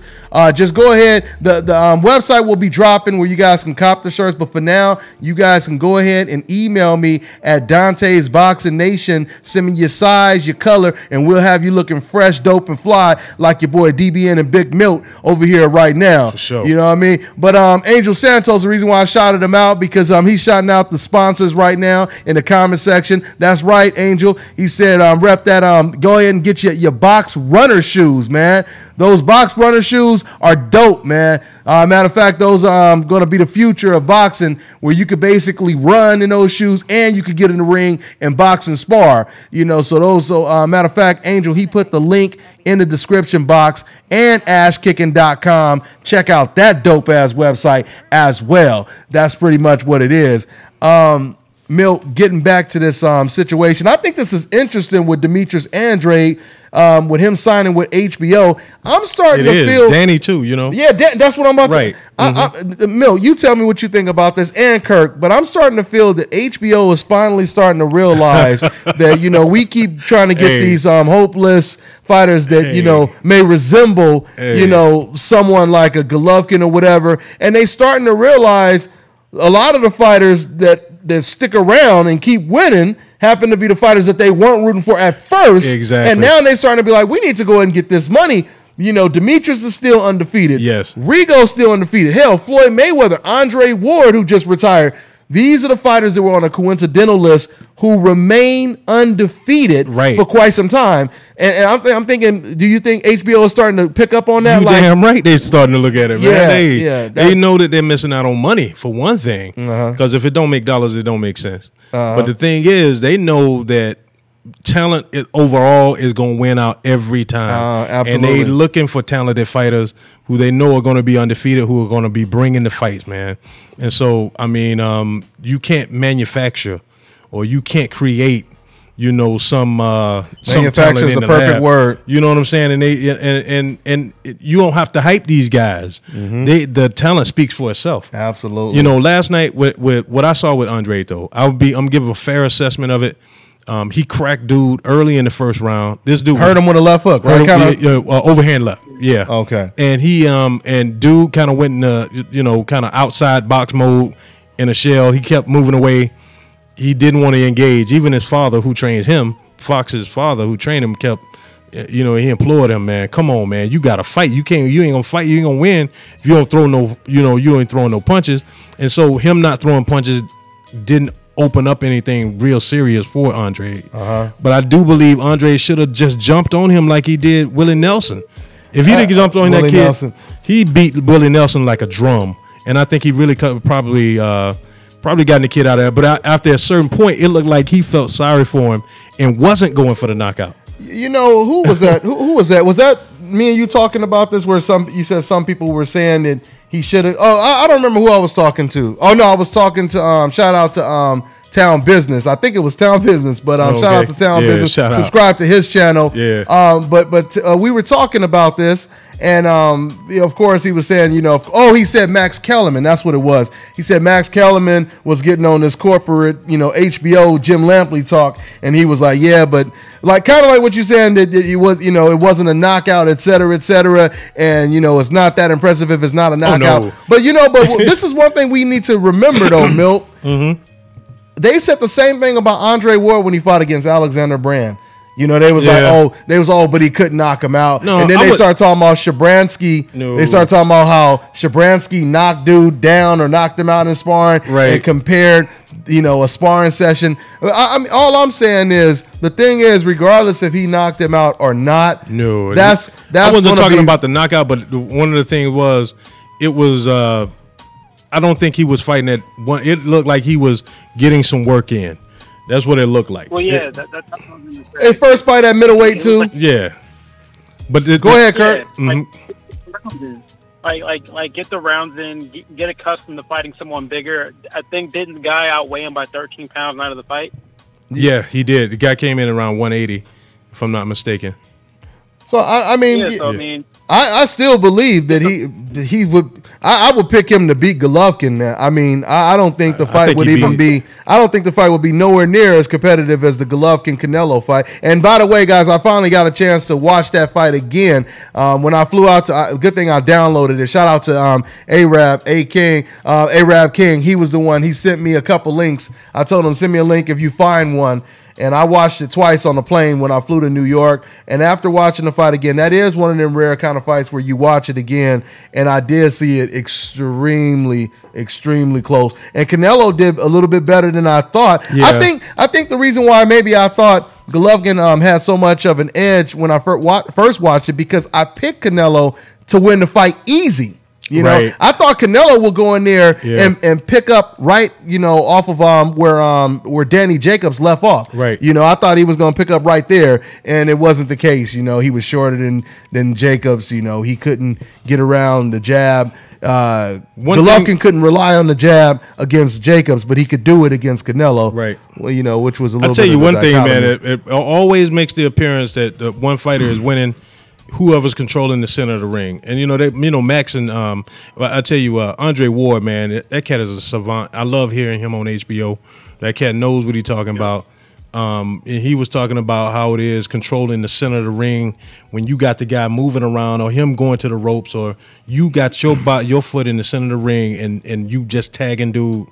it looked like Golovkin was controlling the center of the ring more so. Oh, he was controlling. To me, he was controlling the entire ring. To be honest, I mean, the entire ring. He was controlling it with that. That leaves jab. an impression in people's mind that he was winning the fight handedly. But I tell you, after watching it, it was a lot closer than what I thought when I first watched it too. Yeah, no doubt about it. I mean, I still don't know who I would pick. What'd you say, Coach Sheldon? Finally start to realize we need. They finally started to realize. He said they finally started to realize we need Al Heyman. So Hearn did the deal. Say they didn't have to deal with Al personally. Okay, they're gonna find a way to deal with him without dealing. That's funny. That's funny, Coach Sheldon, because in a way, you have a lot of these cats directly thanking Al Heyman right now. You got Bob Arum, who's following Al Heyman's lead right now. Now he's putting fights on free TV. Now, like Coach Sheldon said, now you got HBO indirectly working with Al Heyman, bringing fights over because Al Heyman is still advising them. I know. So now they like my man Sheldon said, they damn near bringing Al Heyman over. They forced to work with him. Yeah. They forced to work with him. They forced to acknowledge his work. What'd you say, Kirk? Oh, well, I was commenting on the Golovkin-Canelo fight. Although Golovkin's jab was impressive at points, I didn't think I still don't see him like how he dominated the fight. No, he didn't. No, he didn't. He didn't. I think I could see it forward like 7-5 for either guy or a draw. I think, as Dante mentioned, and this is like a rare case where I think a draw is actually accurate. Yeah, I think it was. There's so many variables you can score the fight. Although watching it a couple times myself, I still score it for Canelo. Hey, and I was watching on. I was looking at on. Well, of course, y'all know that David Lemieux, Billy Joe Sanders, has been signed for December 16th, I think it is. And I saw, shout out to my man Kerry Bradshaw over there on IOTBA Boxing Talk on Facebook. That's where I can find a lot of my information, man. Yeah, shout out to my man. He showed a lot of love out there in Texas when I was at Errol Spence's camp. So shout out to my man. Yeah, man. IOTBA, if y'all want some good boxing talk. But from what I was looking at something about, Canelo looking to face Lemieux if he looks good against Billy Joe Sanders.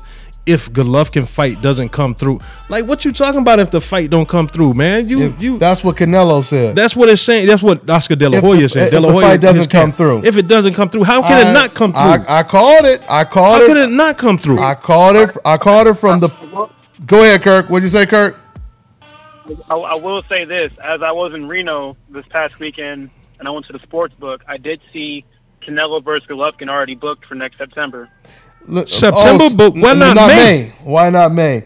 But and he's only gonna fight twice. And he says he's only fighting twice. Well, he's gonna take another fight. He's gonna take another fight, probably just to secure another check, possibly. But they don't want Golovkin to fight. Right. But they don't want Golovkin. They're gonna make him go. But they said they didn't want him to fight before May. I think, honestly, going into the rematch, it looks more positive from my onset for Canelo, just because, just looking at the fight, he could have did things differently because he has more versatility with his fight style. With Golovkin, he's only going to be able to fight one way. And, if I'm Canelo, I'm sitting here looking at the fight like, damn, I blew it. I could have made this easier. I could have won this way instead of, instead of it the way it turned out how it did. And the thing is, I really don't know who I'm leaning, towards when it comes to the rematch. But to me, regardless, even if Canelo does go in and win, I just felt his body language at the post-fight press conference. It just suggested to me, regardless, how close I thought the fight was, it suggested to me Canelo, he had a lot more respect for Golovkin than vice versa. That's just what I sensed, especially when I heard Canelo and his camp when they said, listen, we didn't say that, we're fighting him for sure next, and they kept correcting, everyone that suggested, that he is fighting him next. They kept correcting everybody. They wanted to make it very clear. We're not saying it's official that we're fighting him next, so I believe the fight is going to happen. I don't know, man. I just feel that Canelo, he was never in like a super rush, and he did give he gave Golovkin credit when it comes to Golovkin's power, because they asked him, which surprised me, because you know how prideful Canelo is. Yeah. You talking about power too? And he said he does have different power. He said, but then he came back and he said, but he's not like that special or. But I put it like this: I don't think Golovkin ever hit him with a clean shot though. Yeah, he kind of rolled. He kind of rolled. He rolled with a lot of his punches. He rolled. Yeah, he probably caught him with about 2 clean shots. Maybe I think one for sure probably was a clean one. But Canelo is good at rolling with shots though. Really good. Really good. That's one thing I noticed. He'll turn his head like real quick when a punch is coming. Right. So here's one thing to consider too. By pushing the fight back, maybe let's just say till September, that's another year Golovkin gets older. And yeah, I know, man. That's true. If they can fill in like a stay busy fight in between, that means that Canelo can also avoid fighting Danny Jacobs or Jermall Charlo. That is, really a threat, or even Andrade, because Andrade and Charlo, they could be on a collision course to fight for supremacy of the division at some point. Yeah, I know. And I mean, pushing the Golovkin fight back, you're also pushing back the prospect of fighting one of those 3 guys, right? Jacobs, Andrade, and Charlo. Andrade made some comments last night. He was like, he's ready for the best in the division. He was like, he named Canelo, he named Golovkin, and he called Danny. He said, but Danny, that's his brother, cousin. They extremely close. He was like, man, I'm not saying he's not want to fight him because he's scared of him, but they have a very strong relationship, man, and he don't know if he would take that one right off. Did you guys catch the broadcast when I guess when I was talking to Town Business, I'm assuming he was talking about the Golovkin Canelo broadcast. He said in that fight, and you guys correct me if I'm wrong because I never listened to the HBO broadcast, but he said that Jim Lampley brought up Andrade's name and said there's no reason why that fight can't be made now. Like Andrade versus Golovkin, he said no politics will get in the way. Basically suggesting they both would HBO. Say that. He did say that. They did say That's huge right there. They said I'm surprised. They said that there's the reason that a lot of the fights can't be made because of politics, conflict, the network conflicts now. Yeah. But we know that's not always true because we got Mayweather versus Pacquiao. We got Golovkin versus Dominic Wade. We got Golovkin versus Danny Jacobs, who, those were, at the time, they were Showtime fighters. So, if they want the fight bad enough, they can make it. But it's just smooth selling now. Yeah. It's just super easy to make the fight. It is. And the fact that Jim Lampley said that makes me feel, Kirk, that HBO, they probably were thinking, we're going to try to sign Andrade and Jacobs, and we're going to try to make one of these fights. I'm starting to think that somebody is thinking this might be the beginning of the end for Golovkin, and let's go ahead and pass the torch to one of these fighters that may, be his successor, which could easily be, because I would definitely pick Andrade and Charlo to beat Golovkin.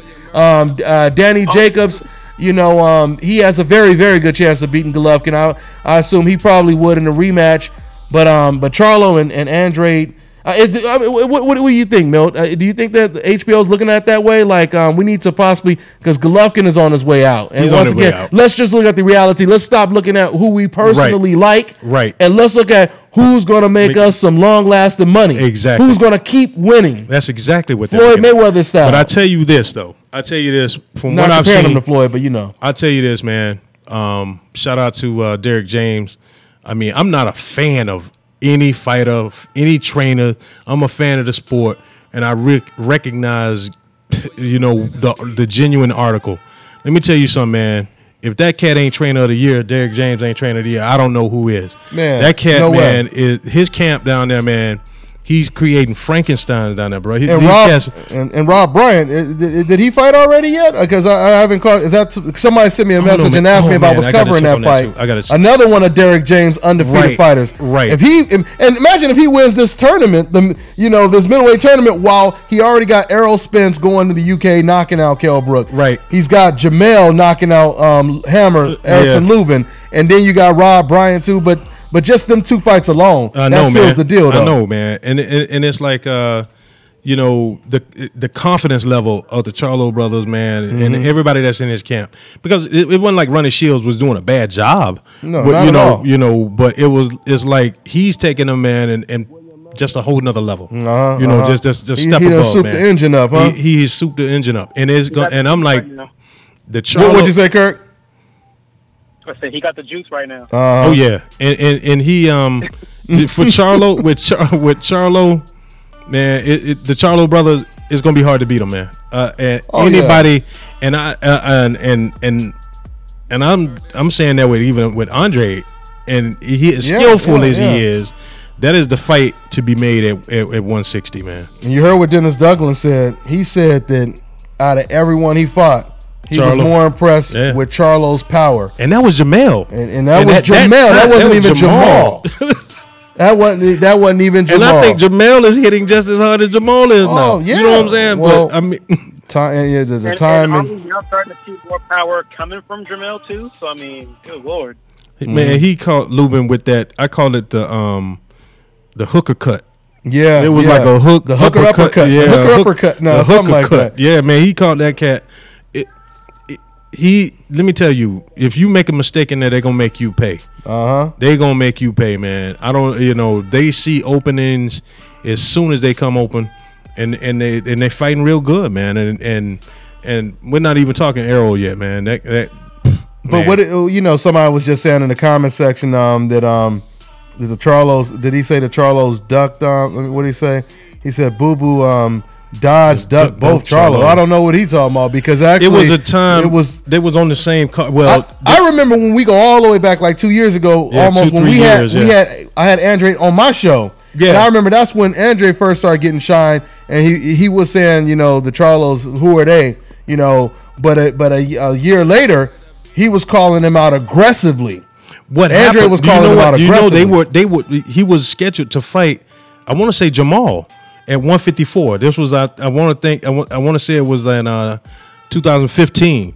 I went to it was when the Amir Khan, Devin Alexander, what's his name, Thurman Bondu fight. Remember they fought at the Garden? Yeah, I remember that. I covered that fight. Yeah. And I was there. I was that night. I think Charlo fought that night. I think he knocked out. I forgot who he knocked out. Charlo fought on that Thurman card. He fought on that Thurman card. I think Spence fought on that card too early on. Spence did. It wasn't televised. It wasn't televised. On the card. Yeah, I want to say. I think one of the Charlos was on there too, if I'm not mistaken. And I think it was supposed to have been Andre, but they were offering Andre less money than they were. I think they were offering him less money than they were Charlo. Is that what it is? Yeah, he was the only actual title holder on the card, and he was like, "Man, I'm not fighting for that." I think they offered him $300K, and he didn't take the $300K. And even Charlo I saw an interview with Charlo. Shout out to IOTBA on IOTBA the other day, where Charlo was saying, "Hey, man, they asked him to fight for less money than what I was gonna get." You know what I'm saying? So I can understand him not taking that fight. Even Charlo was saying he understood him not taking that. It was bad business sense. I think he regrets it now, because if he'd have taken that chance and taken that opportunity, or maybe he doesn't regret it. I don't know, but money is money. All I know is at the end of the day, the fighters on the hope list that HBO and a lot of people push, the walls are closing in. Right. Andre, Charlo, Danny Jacobs, all at the middleweight division right now. All at the middleweight and division. they both signed with HBO. Yes, man. Or all of them are signed with HBO. Oh, no, except for Charlo, but that doesn't, he's the mandatory, so it doesn't even matter. Right. He's the mandatory for Golovkin. The walls are closing in, man. And like I said, I just got to reiterate, man. I truly believe that HBO, they feel like, oh, the hell with it. Yeah. If you can't beat them, join them. I know, right? If you can't beat them, join them. You know what I mean? and now that's exactly what we're seeing right now. Hey, we seeing HBO get with the damn program. It took them some time, but the commentary reflects that. What'd you say, Kurt? Let's hope their commentary reflects that. Well, that right there is still different though, because you notice, I mean, even when they had Mayweather, Jim Lampley and Larry Merchant was still treating Mayweather like shit. Well, even in HBO, you knew HBO, they was like, this is our moneymaker. But it was Jim Lampley and Larry Merchant who hated his guts. So they got some little, They got a civil war over there at HBO right now. They got to. Because the thing is, man, I'm still disgusted, man, on how they allowed them to treat, I don't know if they. I just can't see them doing that to Lomachenko or to Golovkin or to just coming talking all slick and reckless out the mouth. You know what I'm saying? I just don't see them doing that. I don't. Yeah, absolutely. Andrade is trained by his father. Some people saying you're having a problem calling in. I just checked the comment section. You guys should be able to the number. I have the number on the screen, right? Let me make sure I have the number on the screen, just to make sure I haven't changed anything. Yeah, you just call in and you go ahead and put in the guest code, which is 631-339. Because somebody just called in right now. So matter of fact, let me go ahead and take a call. So that's all you guys have to do. Let me go ahead and take a call. Let's go ahead and test the phone lines right now. Yeah. So we have 570. What's going on? What's your name? Where you calling from, man? What's going on, fellas? It's Rick from the Poconos again. Hey, what's going on, Rick? Yeah, the phone line's working. My man Rick is in the building. What's on your mind, Rick? Hey, brothers. It's good to talk to all of you guys. Likewise. I have a quick question. Mm-hmm. What do you guys think about Lubin fighting against J-Rock? I thought about that. I thought about that today, man. I thought that made too much sense. But one of the things is like both of them have a loss on their record right now. Their camps are probably going to be moving them. If they're not fighting for a title, they're probably not going to be fighting someone that's stiff just yet. I think it makes tremendous for a tremendous fight. I think it's a great fight to put together, but I don't think that their camps are going to be really wanting them to be going in that direction unless it's going towards a title. Well, I understand from a business standpoint, but I think that if they say on this current path of trying to step boxing up, that would be good for 2018. Tremendous. Those guys go at it. Tremendous for 2018. And who do you think would win that fight? Ooh, man. Oh, man. I mean, honestly, I think we have to see how Lubin comes back. Well, wait a minute. So, Julian, he ain't came back yet either, I haven't seen right? him either, yeah. So, man, well, if I'm forced to pick and neither one of them came back and we don't know how they're going to react to, losing like that, I might slightly lean towards Lubin.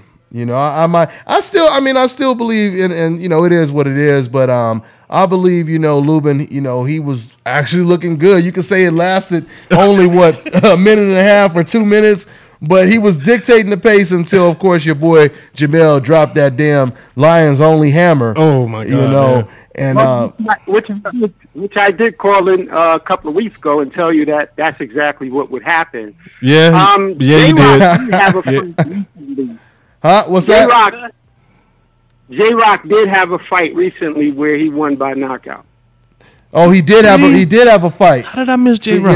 Yeah, man. That went completely under the radar. I don't even remember seeing any articles on that. When was that? Do you remember when that was? Yeah, he fought sometime back in July. Okay. I might.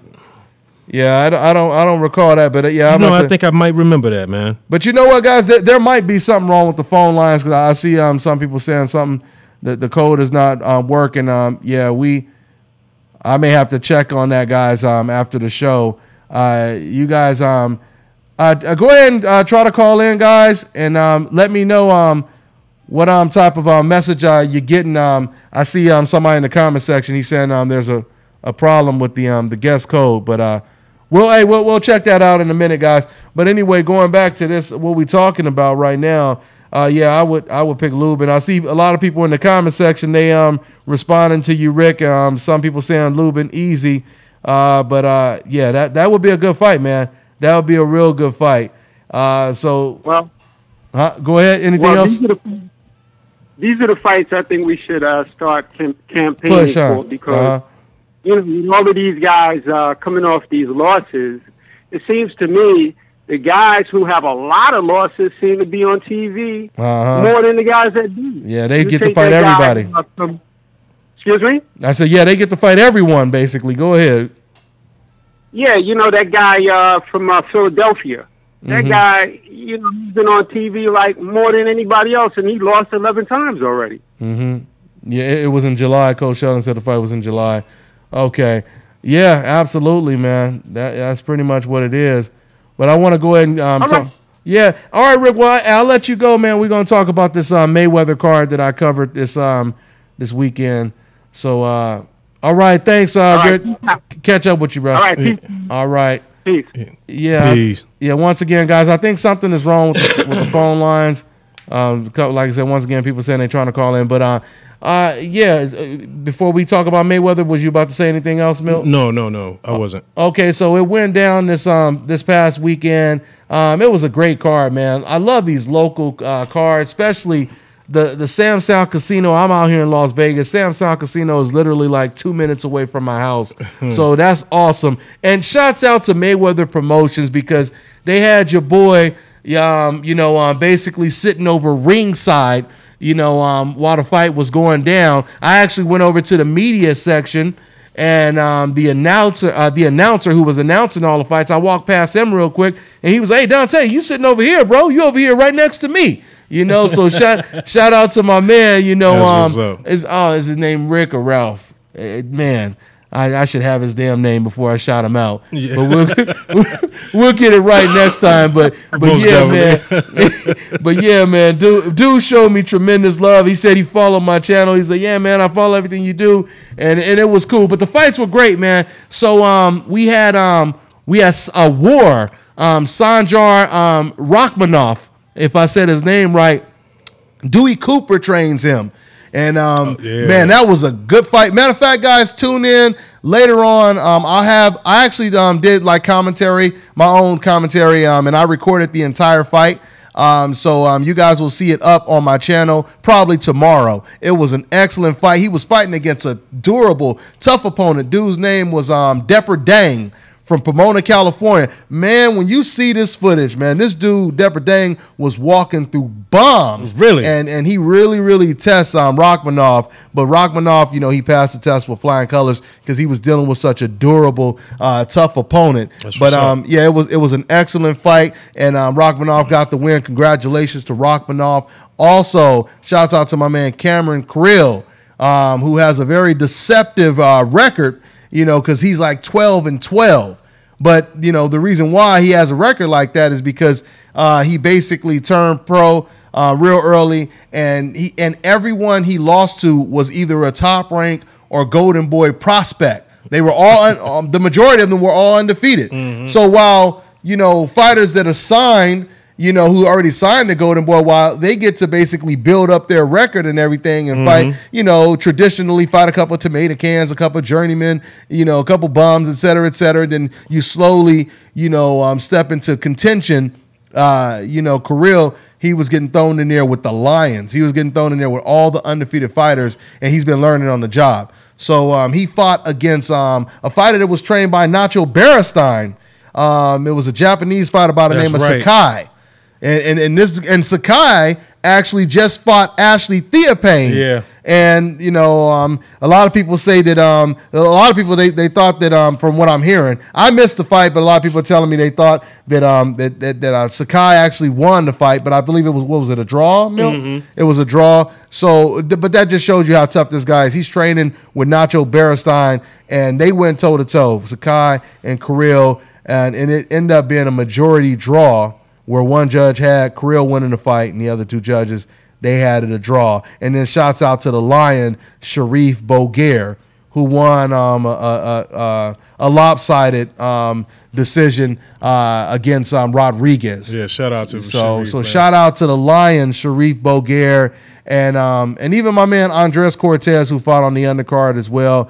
He got a win as well. So yeah, it was great fights at the Mayweather at this Mayweather event, man. So that's pretty much what that is. Right. And then we had Gasayev, another one of Abel Sanchez fighters. Yeah, he got a knockout in the third round against, I don't even know how to. I can't pronounce his name. Vlad something. Yeah, man. Vlad Sacek or whatever his damn name is. Right. But he got knocked out. That's all we know. And so that sets up him in Darticos. Yeah. Yeah. January, February. That's a good one. It's going to be a really good one. That's a good one right there. And after the fight, Darticos got in the ring, man, and they was flexing and posturing and whatnot.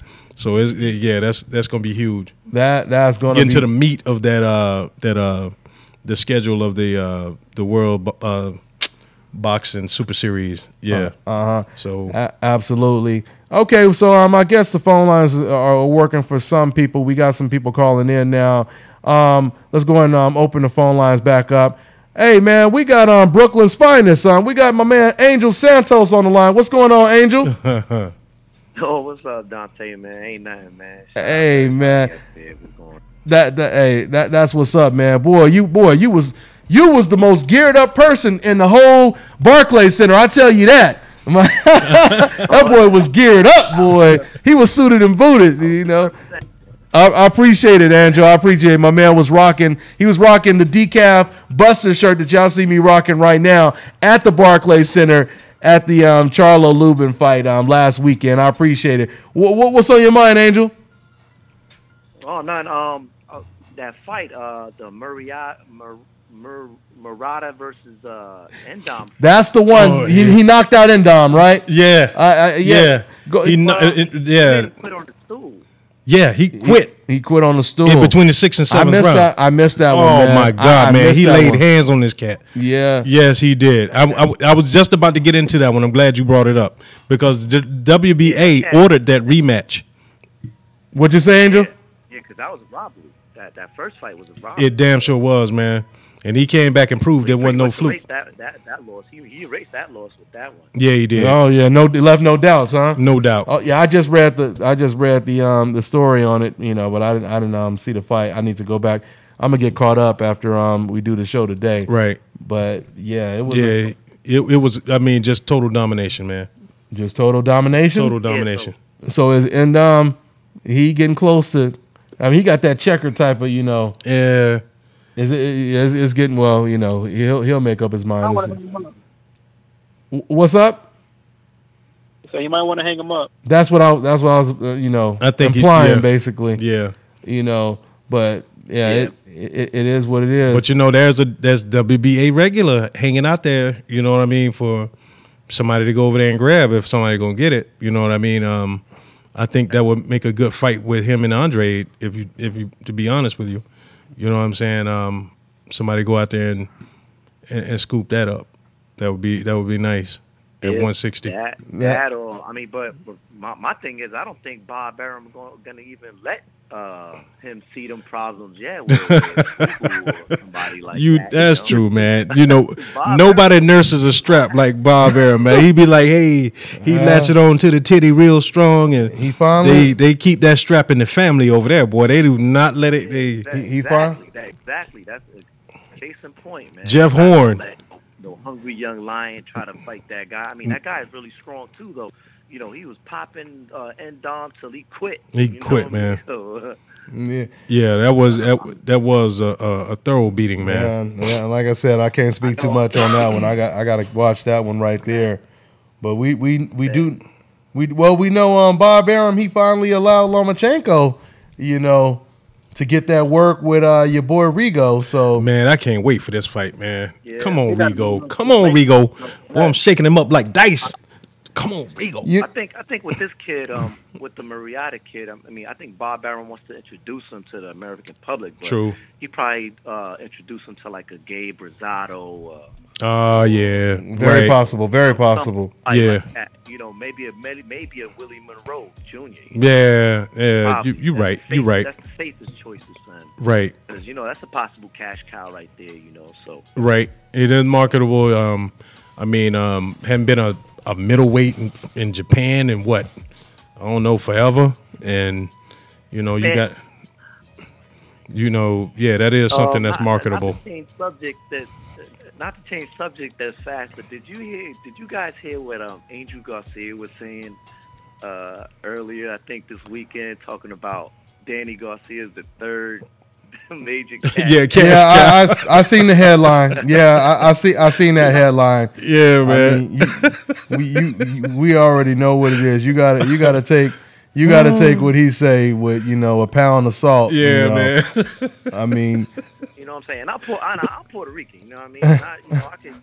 Come on, man. Yeah, man. Hey, speaking of spade, man. Yeah, you got to. Speaking of Puerto Rico, your man Machado last night represented for the Boricuas in knocking out Gisrael Corrales. Corrales came in 3.2 pounds overweight. Gave up his title on the scale.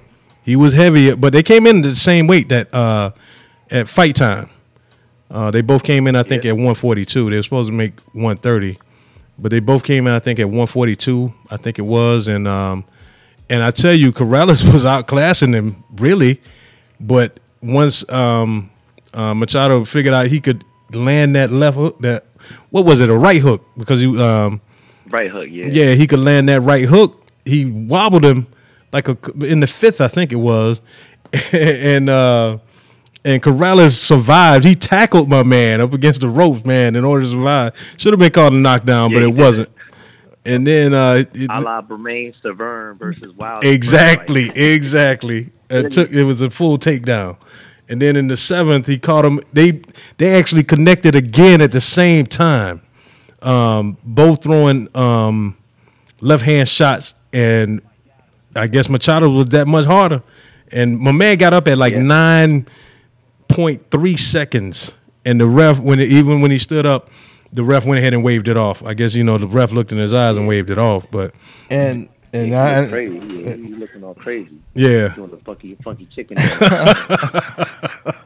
But I was surprised at that, man, because he had been knocked down too. It had already been knocked down, been on the canvas. Oh yeah, yeah. Machado had already been on the canvas, because I'm telling you, Corrales was just cracking him, man. And then all of a sudden, I guess he woke up with that left. He woke up that right hook and caught him a couple times with it, and it was over. I would like to see more from him, man. But if Freddie gonna work with that cat, he needs to tighten up that defense a little bit, man, because he was getting cracked with the exact same shot the entire fight. Man, once again, because I was covering these fights over here at the Mayweather gym, I missed a lot of these fights, so we definitely gonna have to get caught up on all of those fights. Mm-hmm. What else we got, Milt? Before we wrap it up, yeah. Let me see. Got the Gabe Rosado, got that one. Just the upcoming fights, man. The Anthony Joshua next weekend. It's Carlos Takam stepping in for Prulev. I know a lot of people was upset about, who they chose, but I'm like, who else were they gonna pick? It wasn't like Wilder was just all of a sudden gonna take that. It was just gonna be Wilder thrown in there like that. They're gonna wait, for a minute and let that build up. That'll be probably end of 2018, probably 2019. Let Anthony Joshua maybe 2020. I tell you, but Joshua, he can't. I was listening, watching the interview he did with your boy. What's his name? Dan Raphael. Mm-hmm. Ain't that your man's? Yeah, best friends. Yeah, best friends, right? And so, so he was saying that, hey, man, he was telling him, hey, man, I want that fight to happen. I think it's gonna happen, and he was like, let him get past his guy. I'm gonna get past my guy, and then hey, maybe into 2018 that they looking at making it happen. Eddie Hearn wants, but see, Eddie Hearn wanted to keep all the money in his pocket. He want to have Wilder fight White because he makes money on that, and then he wants him to fight. Then he fight Joshua. You see what I'm saying? So it's a money thing with Hearn, if you ask me. And I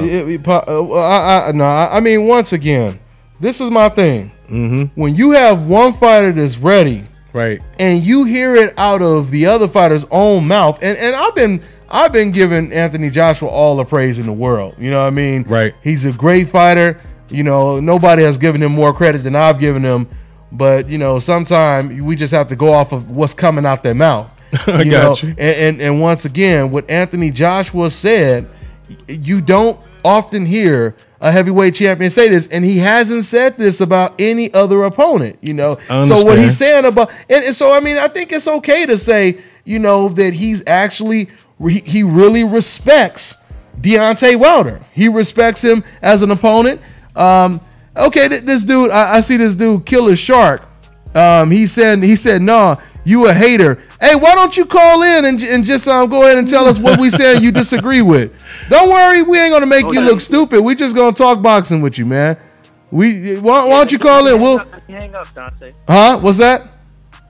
Hey, let me hang up, Dante. Let him call in. Oh man, no, you can stay on. I can have as many people, but that's Killer Shark. Yeah. Killer Shark. Why don't you go ahead and call in? We'll just talk about it. Tell us what we said that you disagree with. He won't call in though, because he know deep down that what we saying logically makes sense. He said put him in. Hey, go ahead and call in. Just let me know. Oh, he say put me in, coach. You ready? Let's see if he call in, because if he doesn't call in, that means he just trolling and he just saying stuff that makes him personally feel better. Oh, okay. Let's see if he call in. I mean, we'll be respectful. Don't worry. Don't be scared. Never be scared. Let's see. Yeah, he ain't calling in. He just gonna continue to do drive-bys in the comments. All right. If the fight goes down, if it goes down, man, I'm going with Wilder. I'm supporting my U.S. guy. A lot of people are talking about his skill level and all that, but I'm here to tell you, and when it comes to heavyweights, you can be all skillful all you want to. When you get hit in the mouth with one of them right hands of Deontay Wilder right hands, you know, it's a whole different story. Exactly. There's the reason why guys are juicing up. You know, yeah, exactly. You know, and WBA. Can I say a couple things? Of course. Go ahead, man. But with the whole skill thing, let me debunk this, okay? Because you say he swings wild, or decaf say, oh, he got skinny legs. Right. Okay, some skinny legs is still knocking you out with that right hand. Right. Yeah. And another thing, he was an Olympic boxer. He already faced world-class opponents. Mm-hmm. I give you that. Right? Yep. And then before that, he played. He's athletic. He is. He played collegiate level sports, football, basketball, you name it. He did it all. So his technique encompasses what he learned from other sports. He uses other footwork from other sports. You see a lot of boxers, they don't have that kind of footwork that Wilder displays. Yeah, he has a little, wide stance for his height. Maybe he could shorten up his stance a little bit. Right. Be more square, but it works for him. It does. I mean, and on top of everything you just said, Angel, right now, and once again, I'm keeping my man Angel on because we're about to go ahead and wrap up the show in a little bit. Mm-hmm. But one thing I will say on top of everything you just said is, once again, all we have to do is also look at the way that other champions are reacting to Deontay Wilder.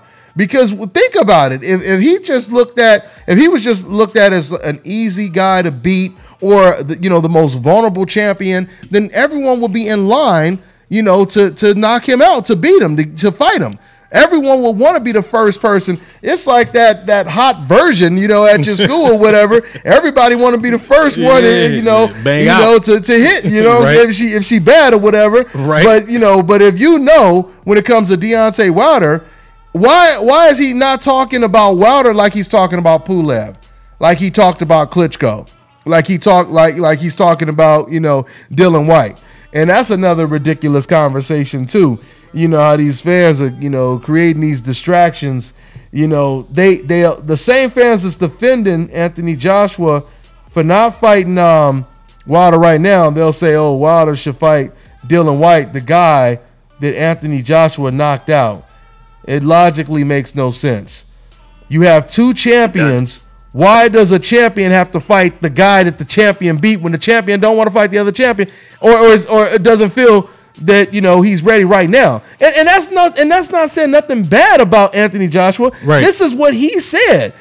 Matter of fact, didn't Anthony just recently say? I just read the headline. I didn't read the article, but he just said Deontay Wilder needs to stop crying. Did you hear him say that? Yeah. He said Deontay Wilder needs to stop crying. So a man calls you out, said let's fight, right? And you say stop crying, boy. Yeah, he told me be patient. Yeah. He say stop crying. Yeah. What's that? It's crazy. I mean, if restrictions. If Eddie Hearn wants Wilder to fight Dylan White that bad, you better show him the money. You better give him at least $15 million. It's gonna be mad. It's gonna be a lot of cash. But I tell you this though. Talking about for the first time they were talking about $4 million. That's nothing. I know. What did Joshua make fighting Klitschko? Yeah. We listen. I tell you this though. I will say this. And then they talking about the purse split too. Because Deontay Wilder, he's thinking it should be 50-50. I think they want a 60-40 split, something like that. But I tell you, if done right and let this fight build up, you know, I mean, it could go from you know, from a $20 million, you know, from a $50 million fight to a $200 million fight if they do it right. If it's done right, you know what I'm saying. So I can understand there's money to be made in waiting, but hey, you can't wait too long. Sometimes you gotta, you know, strike while the iron is hot. And see, but that's the whole thing, though. You know, the iron been burning up. The iron been blazing. You know what I mean? It's been blazing. And this is the thing. It's been blazing for us, the diehard. No. I think, man, for the we've been talking about, but we've been talking about Joshua Wilder for what, like 2 years almost. I don't think it's at fever pitch in the U.S. for casual fans. You really think? For casual fans? But Joshua said maybe 2020. But see, that's the thing. Then he's talking about he wants to fight here in the United States. But Joshua never said that. Joshua never said it's not big enough. He specifically said that he didn't know, you know, there's no, like he said something like there's no guarantee, you know, he'll be ready for that fight. And he said he's not going to be forced. He said basically, I ain't going to be forced to fight him right now. He never said. That was horrible. Yeah, I'm trying to do something here, man. I'm trying to help this man out. I'm trying to give him some kind of like, hey, man, maybe this is the reason why. But I think he just wants to get more experience, and he wants to. I think so too. He's been looking off that last Klitschko win. He thinks that has enough equity for him to be like, well, I just beat Klitschko, so let me fight who I want to fight, you know, until I fight who you guys demand me to fight. I think that's what he has in his mind.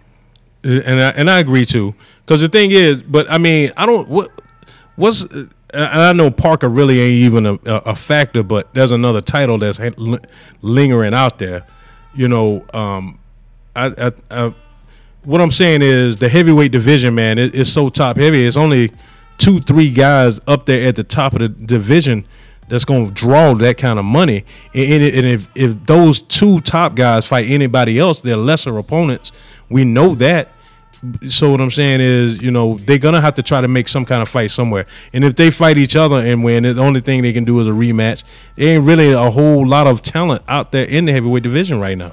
I mean, so it's almost at the point where they're going to be forced to fight each other if they're going to want some smoke. Let's go ahead and take this call because I've seen a couple of people, once again, they got confused on, you know, the access code. Let's go ahead and take a call. Okay. We have 323. What's going on? What's your name? Where you calling from, man? This is Big Mike from L.A. Okay. Are you Killer Shark or what? You're not Killer Shark, are you? Killer Shark? Huh? No, man. Oh, okay. We was trying to get Killer Shark to call in, but no. Go ahead, man. Go ahead. Killer Shark is trying to get in, man, but he can't get that. He probably doesn't know what the pound key is. That's what he say. I mean, but anyway. Hey, well, let me ask real quick before I talk to you, bro. Let me ask this killer dude. Where are you calling from? Are you in the States or are you out of the country or what? Go ahead and put it in the comment section. Yeah, he responded to what I just said. Yeah. But anyway, put down where you calling from. Are you in the States or are you out of the country? You might need to run to the store and get you a calling card or something. You know, but anyway. Killer Shark might need to. Yeah, okay. 323. What's up, Big Mike? What you got, baby? What you got? What's on your mind, man? Yes, sir. Well, here's the deal. I put in something in the chat. It's hard for you to catch the chat because it's scrolling really. Yeah, it is. Yeah. I wanted to talk about this Errol Spence and Sean Porter doing all he can to duck that man. Like, I heard that these dudes are sparring with him now, and I think, honestly, they're trying to make sure that they are such good friends with him that they have a really great excuse not to fight him later on down the line. You know, I just read. People are doing. Look, at the fight, Keith Thurman was sitting right next to Errol, digging him up, and all kinds of stuff. They've been playing. They've been playing basketball together. You know, they've been baseball, whatever. They've been hanging out tough. They've been hanging out tough. No, but I will say this. You watch the Charlo brothers, man. They ain't friends with nobody. Nobody, man. They twins. They got built-in friendship. He said they ain't friends with nobody. No, but you don't see Sean Porter trying to hang out with Lamont Peterson, nobody. The dude that you want to avoid. Look, the enemy of my enemy is my friend. Errol is his friend, but he's getting too close to Errol, and I think his pops have a lot to do with it, man, because they know that if we fight this dude, it's done. We're gonna take this L. It's not gonna be good for us. And everybody else that fights is going to try to shortchange it because they're going to say Errol ain't really fought nobody but Kell Brook. So let's spar with him and get him ready for Lamont Peterson. Listen, I will say this.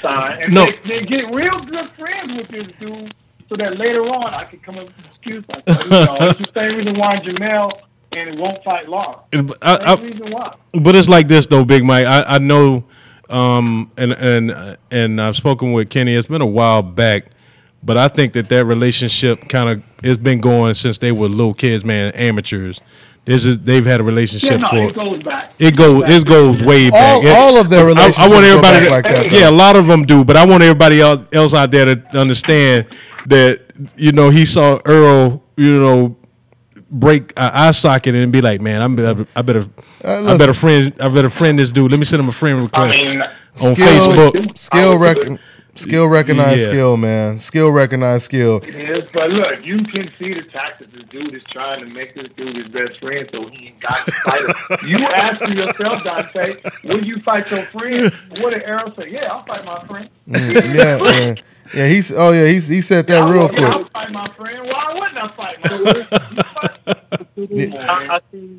I don't know if you guys follow Adrian Broner or anybody on social media, but I've seen Errol Spence and Adrian Broner hanging out. Yeah, Broner's been hanging out with him too. No doubt about it. Yeah. Broner don't want to fight him, bro. He already made Broner cry. Well, you already know you said made Broner cry. Well, Broner himself said something like he said something like he was basically I don't want to because I don't remember the quote. Right. But Broner basically admitted how that sparring session went. I remember the quote. Yeah. What was the quote? I remember the quote. What was it? He was talking. He was getting interviewed by the dude from the Boxing Voice, and that's when he was going in on them. And they was talking about Errol before he was getting ready to fight Kell Brook. And, AB, he got to get the last word in. He was talking like, yeah, you dig, you know what I'm saying, all this other crap. He said, well, I know how hard you get. I know he got crack. Okay. No, he says... Didn't he say something else, too? He said something else about Errol Spence, how that sparring session went. I thought he said something else. Yeah, that's the interview I'm talking about, but I thought he said something else. Yeah, he didn't necessarily say it. Like, I remember him talking about it, but he was almost like he was bigging him up, but kind of like not trying to big him up, like, because he was all in the premise at the beginning, because, like, if reporters had to fight, we'd all be KO people. We'd all I remember him saying that. I remember all that, but I was just trying to see. I was trying to remember what he said. I'll go back to. I was trying to remember what he said about Errol Spence in particular, though. But no, but that's what it is. But yeah, no doubt about it. Errol Spence. What's up? I was saying Keith is kind of friendly with Errol too. Hey, see Dante. Hey, hold on. Dante was. Hey, y'all. Dante was covering the fight, and I'm imagining he did not see Errol Spence, Deontay Wilder, and Keith Thurman sitting with Brian Custer in between the fight. Oh, you talking about that interview? That was a while back. They just did another one. Oh, they did another last week. Oh, while you were at the Barclay. Okay, that's why you didn't see it. Yeah, I didn't. Let me tell you, man. Errol Spence was like, "Hey, man, I've been wanting that fight since I was 14-0." He was like, I want the fight. He turned around and asked Thurman. Thurman sounded like a 70s, 80s old school Mac trying to get chose.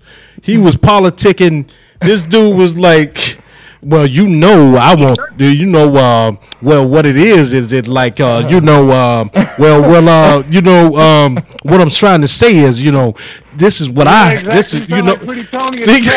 like, man, what? That's a yes or no question, bro. He went into like, oh man, I'm serious. I know exactly what he did. He did the same thing. It was worse. It was worse. He said it was worse in the press conference. It was worse, man. Wow. It was worse. Man, that is. Hey, the respect. I'm gonna have like 2 or 3 fights before I play Arrow. Yeah. Okay, guys. Hey, we are gonna go ahead and get to some more calls. So I'm gonna go ahead and let you guys go. All right, my man Angel and my man, was that Mike? Yeah. Yeah, yes, sir. Thanks for having me. All bro. I right, appreciate it. all right, guys. Appreciate it, I thank you guys for calling in as always. I'll catch you up with you guys next week. We'll be doing it next week. All right, guys. All right, guys. I'm gonna go ahead and let's go ahead and get to. Let's try to take another call because I'm still trying to get. I want to try to get these cats that once again be in the comment section. They're not gonna call. Yeah, they not. He said he got Metro PC. He said he got the cricket phone or something. He may be making excuses because I asked was he in the country or out of the country. He never even answered the question. No, man. It's not calling. Let's probably take one more call and we get ready to wrap it up. We got 503. What's going on? What's your name? Where you calling from, man? Hey, what's going on, brother? It's Jelani from LA. Oh, what's going on, Jelani? Yeah. What's good with you, man? Good, man. Hey, man. Not much, man. Y'all inspired, man. Y'all got a good show. I had to start my own show channel, man. So, big up. That's what's up. Go ahead and let them know what it is, man. Yeah.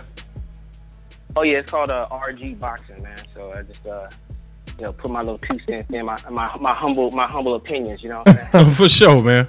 We'll peep you out. Yeah. No doubt. Appreciate it, man. Yeah, you know what, man? I had a problem with Eddie Hearn, man, mainly, man. I think he's directly responsible for simmering that buzz we had after Joshua, upset Klitschko, man. There was like a buzz going on in the heavyweight division, man. And now it's like simmered, it's gone, you know what I'm saying? So it's like now we just back to like we got our junior middleweight one that's popping right now, and welterweight's always been popping, but I mean it was a point in time where the heavyweight that it was like coming back, and I think now there's not, like you said, there's not enough good heavyweight to simmer Joshua Wilder fight, So what's going to happen? We're going back into that dormant phase of heavyweight, heavyweight division, and it's disappointing, man, because the heavyweights used to be the crown division, man, and hey, I know what you mean. I think that's what I think that. But I mean, because I don't see who else, either one of those guys could fight that'll bring a buzz back. I mean, I think the Wilder Stavern fight's gonna be pretty good because it's emotional contest. You know what I'm saying? But I don't know what y'all think about that. And he wants to, of course, knock out Stavern because that's the only fighter he never knocked out before, and that's something else. I mean, if Wilder does go in there and he knocks out Stavern in impressive fashion, that would be impressive because he's never knocked him out before. He has that he could, he could basically, he got that feather in his cap, basically, So, I mean, but once again, when it comes to Anthony Joshua, like I said, man, the iron is already hot as hell, So, I mean, that fight is no reason for us to wait for that fight. But, one thing we will see if Stavern, if he's gotten, if he's learned anything from the first fight, but unfortunately, Stavern, he's been inactive. He had to fight with Derek Rossi. He was knocked down in that fight against Derek Rossi. And if you got knocked down against Derek Rossi, I mean, Lord help you. Yeah. I mean, but who knows? Maybe he's training harder for Deontay Wilder. I don't know, man. But all I know is Wilder versus Joshua. That's the fight. 100,000. Listen, if there's no doubt about it. 100. If that fight was in the UK, 100,000 people would show up for that fight today. Most definitely. You know what I mean? Joshua said. Now this was the interview he was doing with Dan Rafael. He was saying that he wants to fight in the US in his next fight, and he wants to fight Wilder possibly here in the United States. So it's like if it want to have some build up or a lead into it. I can understand that, but just like somebody on here, Miko, I don't know the name, man. He was saying, what's his name? Ortiz kind of messed the flow up a little bit because the Ortiz fight, or Ortiz Wilder fight, and another big Joshua whoever fight that could have been setting the stage, man, for early to mid 2018. But that fight was ready and hot and cooking before the Ortiz fight even came to fruition. I don't know if it was ready in the States though. I'm serious. You think that fight would have made mega money? I don't know if that fight makes that kind of cash. What you say, brother? To Milton's point though, like if Wilder takes out Ortiz, and then Joshua gets another decent fight in, I mean, that makes their fight that much bigger. That much bigger, man.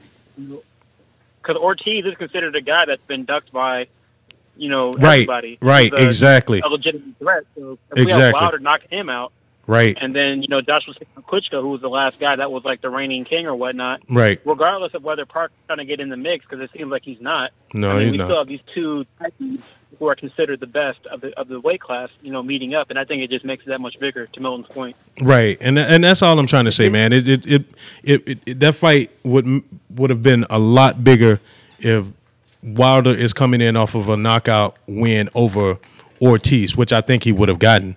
I think then. What's say? Oh, I was gonna say, did y'all check that article? I think Joshua, he had after Pulev pulled out, he said he requested a rematch with Dillian White. I mean, he really said that. I mean, I was like, man, this is a game or what? I don't know what's going on over there in the UK, but that's a grudge match. He wants Dillian White, I think, more because him and Dillian White got some bad blood, and I think he wanted another opportunity to punish him. And then he was saying that last fight that they had, that really got up. He really got up for that fight, and it was kind of hard for him getting up for Pulev or either Takam. But if they'd have thrown Dillian White in there, he would have been ready to whoop ass.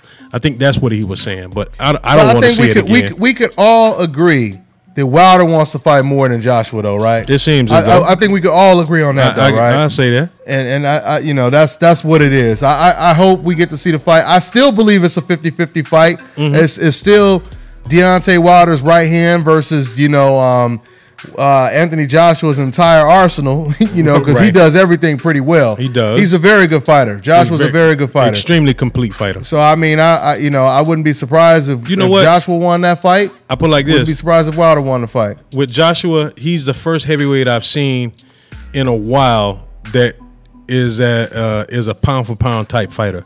He does everything technically sound. He goes to the body. He throws punches from all angles. He jabs. He comes with the straight right. He can throw the hook. He can do a lot of different things. And at a heavyweight, usually a heavyweight is just he got power. He got we had Chris. How you had Bird that had skill, but he didn't have a lot of power. You know what I'm saying? But he is a complete package, and I give him. He's the first one I've seen a heavyweight in a while that I could probably put on a pound for pound list. That his skills could translate at any weight class. Yeah, absolutely. Well, guys, we're going to go and wrap it up. Jelani, man, thanks for calling in, man. We're going to go ahead and let you go, man, and wrap it up. All right, Jelani. Appreciate it. All right, man. Appreciate it, man. Oh, sorry about that. Yeah, he was still talking. I just clipped him. My bad. My bad. Call back in next week, Jelani. Okay, guys, so we'll go ahead and wrap it up. Milton, what we got? Just, of course, I already talked about Joshua to come for next week, but the week November 4th, of course, there's Wilder Stavern, but Sean Porter's on that card with Granados. Sergey Lipinets is fighting on that card. Dominic Brazil, Eric Molina, and Amanda Serrano is also on. At the very same day on HBO, we got Dimitri Bivol against Trent Broadhurst.